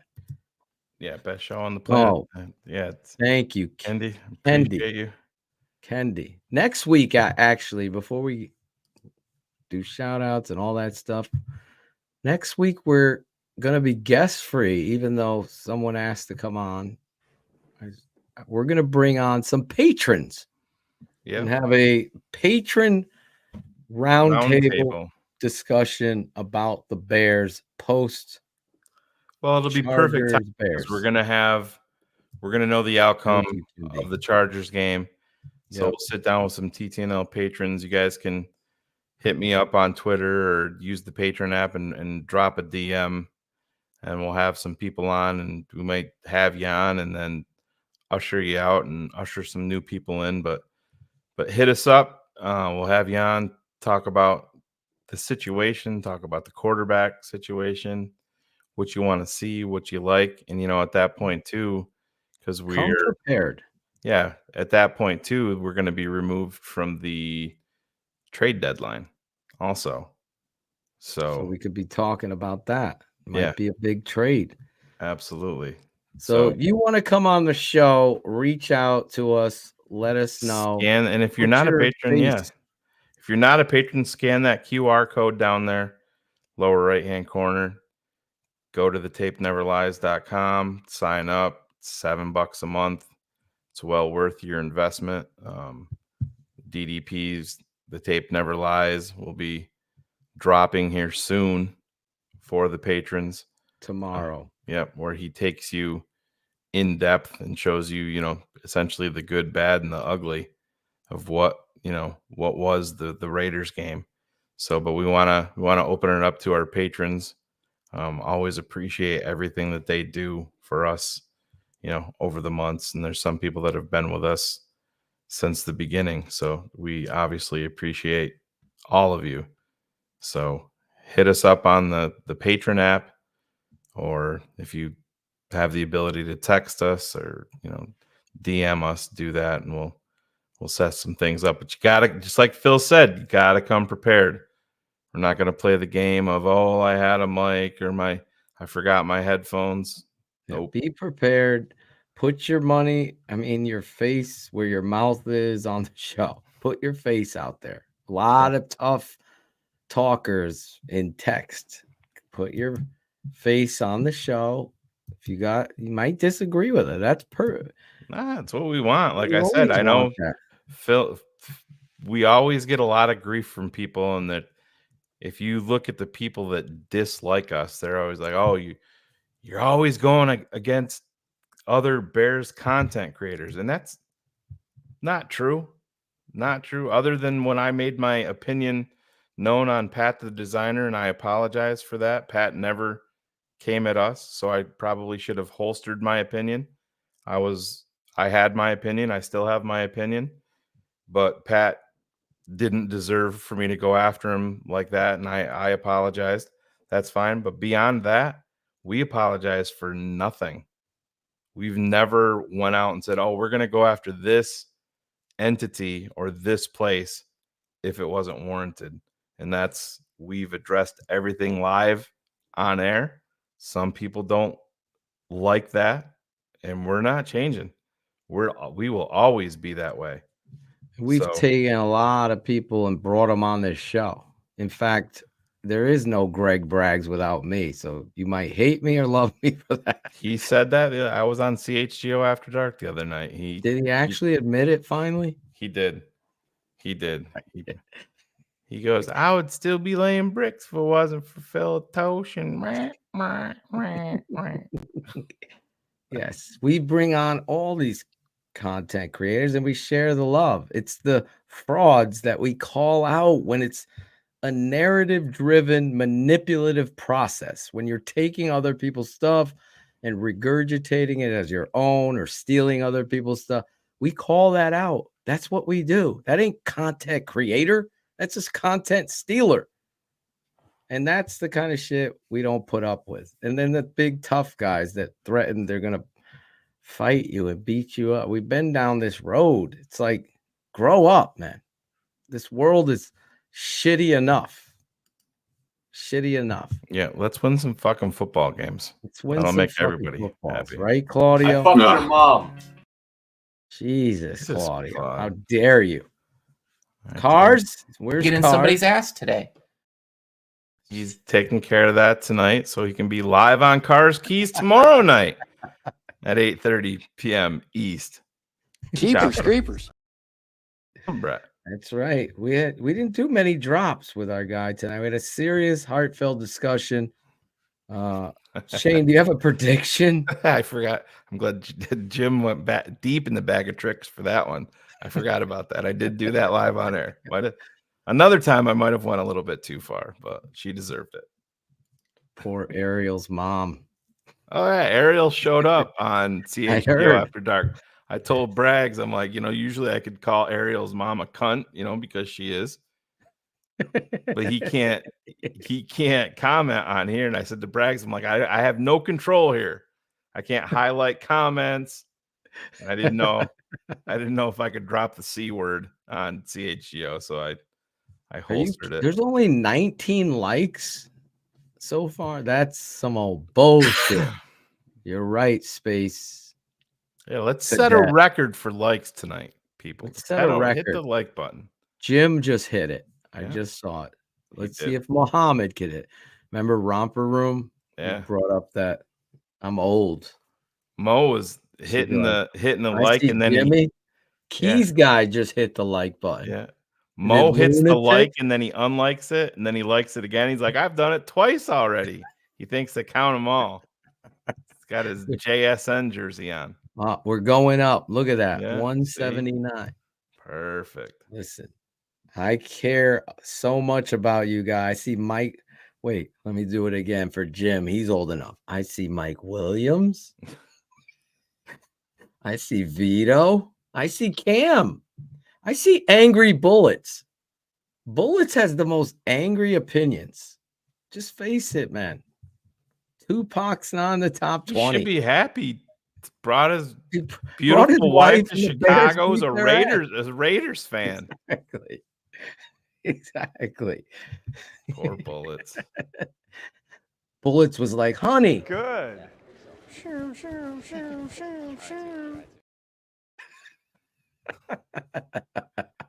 Oh, can we play the original Smoke Weed for Claudia? Smoke weed every day. Smoke weed every day. I know I will.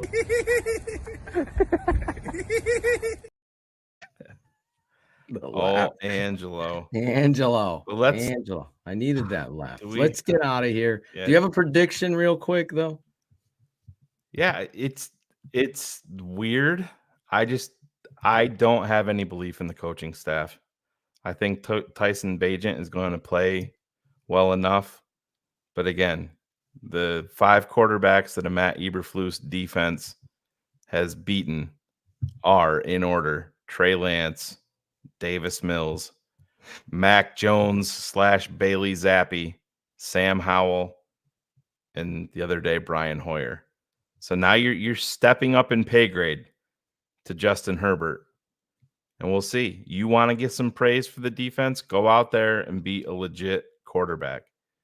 That being said, I'm not a believer in the offensive coaching. I'm not a believer in the head coach saying this is going to be our game plan. We're going to stick to it because, well, this is what the personnel dictates, and this is what we should be doing.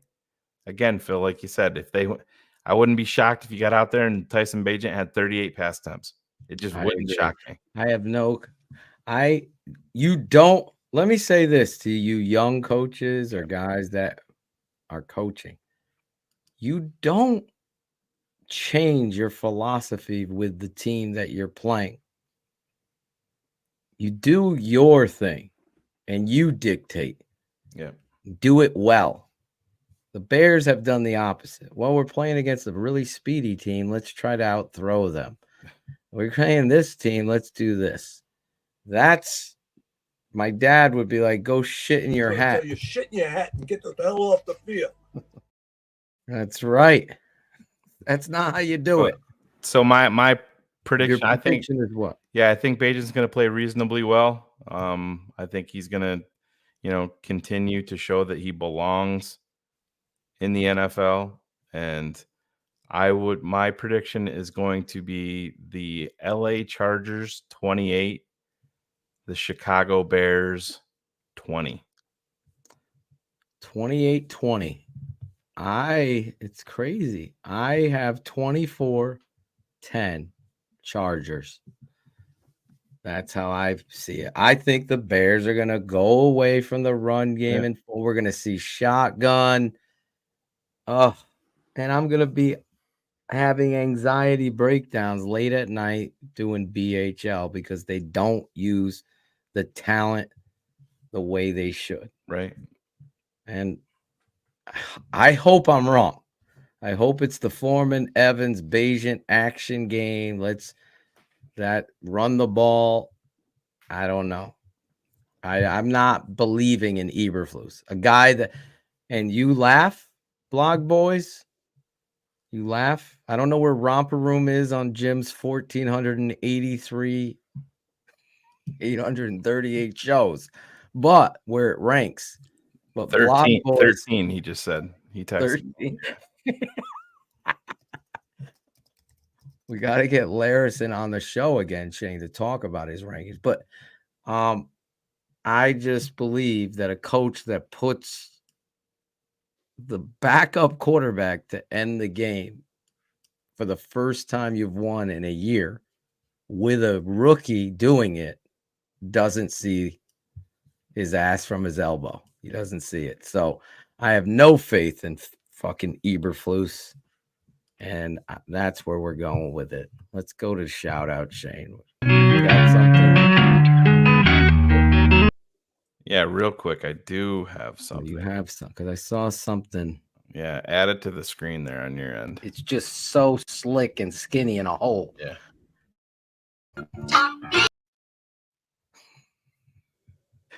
Where are you fast forwarding it? There it is. Jim Larison's number 13. No, all done. You have to get to the end part where she's like, I see Billy. And well, Timmy. Even though it's an old ass show, I don't know how copyright and all that. So give it the I'll have to just set it up next time. So maybe Cool Kennedy can do a remix of the Romper Room theme song. That would be dope. Put them the Romper Room theme rewind. Yeah. I see Billy and Matt and Lucas Sketsy. Where the fuck is Jackal? He did 2 shows one night. He's done for the season. Yeah, I'll see you guys in April. Wait, Claudio said it's done. I haven't seen him in years. Oh boy. I even was calling out Ivan for his hot take. Bagent ain't it after one drive. Gotta Pump the brakes. Pump the brake, Ivan. Just Pump. a little bit. But are you rolling the? You want me to just play the shout out song? Yeah, we don't even roll it. We're here. Perfect. Shout outs tonight. Shout outs are going to be quick. We're tired. Shane, you got to start it off. You got to shout I'm going to shout out two people tonight. Shout out my son, wrapped up his soccer season Monday evening with a big win. Nice. And they won their championship, and he's right back in the laboratory starting last night. Basketball started yesterday at 5 p.m. with practice until 7, and again tonight. So quick 24-hour turnaround, keeping them busy, soccer into basketball. So that's, it's always good to keep your kids busy. And I want to shout out Mrs. Marsaw, the best Mrs. Marsaw ever. My mom, 84. Yeah, 84. 84 on the 23rd of October. So yeah, we got to celebrate with her a day late last night and have some dinner and hang out with her. I can actually, let me grab I'll let you get into your shout outs, but happy birthday to my mom. I'll share a picture of my mom and my daughter from last night.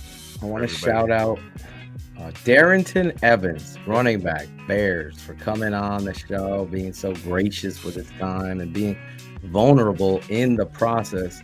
What a great interview, great guest, great moments here at TTNL always. I want to shout out my boy Shane Marsaw, working hard each and every day, delivering the mail. Literally every day. Jesus. Exactly. And being a dad and this tough time, this tough world, man. It's a fucking social media flip-flop world. What have you done for me lately? Shout out my coaches, my coaching staff.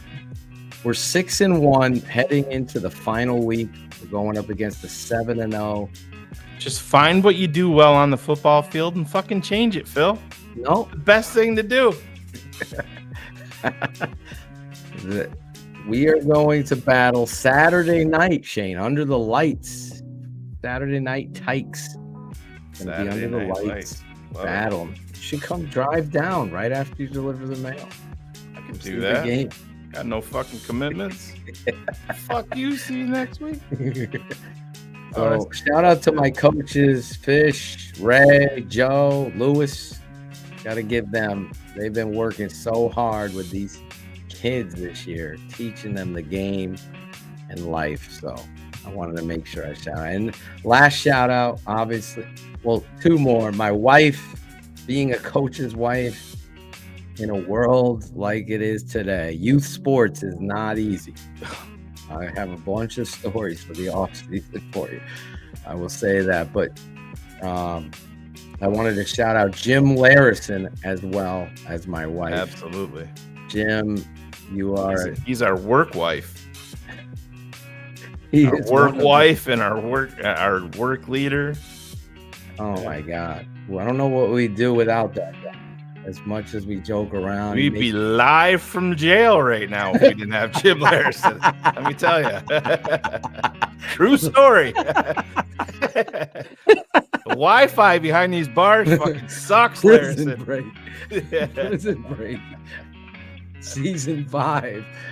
Where is that on his rankings? That's where we'd be. Real quick. There's the legend number 22. 22, baby. Riley Marsaw. Yeah. Award for his uncle, Phil. Yeah. There he is. Love that number, man. And there's Mama Marsaw, 84 years young, and my daughter, beautiful little Miss Emerson. Nice. That's my niece back there on the left-hand side. Happy birthday, Miss Marsaw. I know she watches sometimes. Oh, she does. She's like, she up? Is she a late night? Yeah, she's a busy body. She's always on the move, never sits down. So when she finally does sit down at, 11 o'clock at night, she'll pop the show on her iPad and pop in her headphones. And she'll always say that she'll call me like a day or two after a show. And she'll be like, I never knew you talked like that. You know, is Ariel's mom really a useless cunt? My mom doesn't say that, but yeah, she knows Phil and I very well and knows that we love what we do, and so she appreciates the way that we, you know, are committed to our shows. So yeah, Prison Break TTNL style sounds like a show. But yeah, love you, Mom. 84 years young, even though she doesn't look 84. I wish I had she looks half great. of her energy. So yeah, special lady. And props to Riley on to basketball, number 22. Keep doing it, kid. Yes, that is how you do it, guys. We will be back obviously next week. If you want to be on the show, please reach out to us once again. If you're a patron, be a special roundtable discussion on the Bears. You get your topic discussed and debated, if you will. If you've ever wanted to debate with me or Shane, this is your opportunity. Don't talk about it. Can we stream the game Saturday night under the lights? We could try. I just need someone to do it. Can we get Crooms off his ass to fucking Crooms stream is actually, I got him. You got to give him some props. He deserves Get him a shout. some. He's doing the play. He does the PA. So he plays the music. Well, he can hold the phone while he's talking, right? I don't know. He can't. No, I know. I got it. He has to use my phone to play the music. It's a whole thing. But maybe Mrs. O or somebody can do it. Yeah, Should be. We got to stream a lot of people there too. Yeah, we need Steph to maybe have this Claudio. weird feeling. Did Claudio do it? Oh, I got a pick, Phil. I got a big pick. Claudio hasn't came to one game. I got a 1923 trike. There's no wheels on it, but man, it's flea market. I'm traveling to Pennsylvania. Be able to get at least $13 out of that. Yeah, it's sitting on a milk can right now down in Poughkeepsie. Could we get Jackal or Claudio? They both live 20 minutes. Claudio lives 10. Jackal lives 20. Yeah. Can they go there? That's going to be your fired up. Got to be a patron or a TTNL fan in the area that's willing to come to Phil's game Saturday night and stream it. And guess what? Guess what? If there is a TTNL fan that's willing to go to the game Saturday night and stream it live for TTNL, you can come on Keepin' It 100 next week for the entire show. There you go. Maybe we'll get somebody. Yeah. Maybe Jackal will do some shit. No, Jim. We're very economical, my family. Can't be funny no more. Yeah, and we got to shout out Cherie. Cherie is in Hawaii. Living it up in Hawaii. She's getting laid. Yeah, she is. Beth Froyland. Yeah. She's visiting Hawaii. Cherie, shout out to you. She's posting some nice pictures. She sent me a couple provocative ones that I'm not supposed to share, but they'll be posted for the patrons by 12:30 p.m. tonight. So if you're not a patron, go sign up. You're going to love these pictures. We love you, Cherie. Have fun. All right. It's time to go. Next week, again, roundtable discussion on the Bears with you, the patron TTNL fan, and all you fans in the chat. Shout out to you tonight. And we will be live on Bears Hour Live post Bears Chargers Sunday Night Football under the lights, the big stage. Our guy Darrynton Evans carrying the Rock, Tyson Bagent at quarterback. A lot of things to look forward to. Supposed to be happy, Cherie. You're in Hawaii. What time is it in Hawaii? Like 7:30? I think she probably had dinner. One of those 6 hours fruity drinks behind or something like that. I think she said 6 hours. I can't remember what she said. Well, enjoy it, Cherie. Then tomorrow night it's Cars Keys. 8:30 p.m. East. It's 5 p.m. It's 5:24 there right now. Imagine if we could get Angela to play-by-play. What is that? What is he doing? It's 5:24 there. Look at you. She's at the beach. Yeah, she's roughing it. Sucks for us. Yeah. It's Tuesday? Is she in the future? Or in the past? No, Tuesday? What the? That's what blah blah was saying. He says it's Tuesday. It's Tuesday in a while. Are they already in the next day? I thought she meant it was 5:24 p.m. So do I. I thought it's like behind us. Because when you go west, what is Loblau talking about? He doesn't know.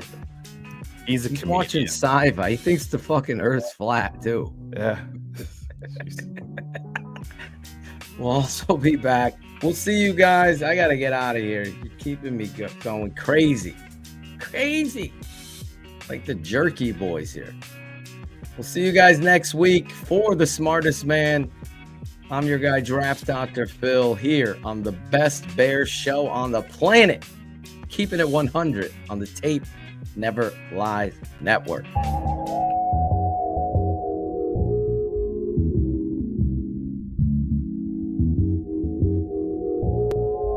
fuckers, this is Brian Urlacher, and I'm keeping it 100 on the Tape Never Lies Network. Oh. Tape Never Lies Network, The Tape Never Lies. Keeping it 100 like I'm keeping it 100 when it comes to the Bears. I think the tape never lies, right? The tape never lies. Never does. Not smart. Get in your hat and get the hell off the field. Lauren Cox from Locked On Bears, and I'm keeping it 100. You guys know the tape never lies. Hey, this is David Kaplan. Listen to me. You want to learn football? Listen to my guys, Phil and Shane. Keeping it 100, the Tape Never Lies Network. Courtney Cronin, beat reporter covering the Chicago Bears for ESPN and ESPN.com. And I am keeping it 100 on the Tape Never Lies. I'm Raymond Harris, the Quiet Storm, a.k.a. Ultraback, and I'm keeping it 100 on the Tape Never Lies Network. Home of the greatest Chicago Bears fans on earth.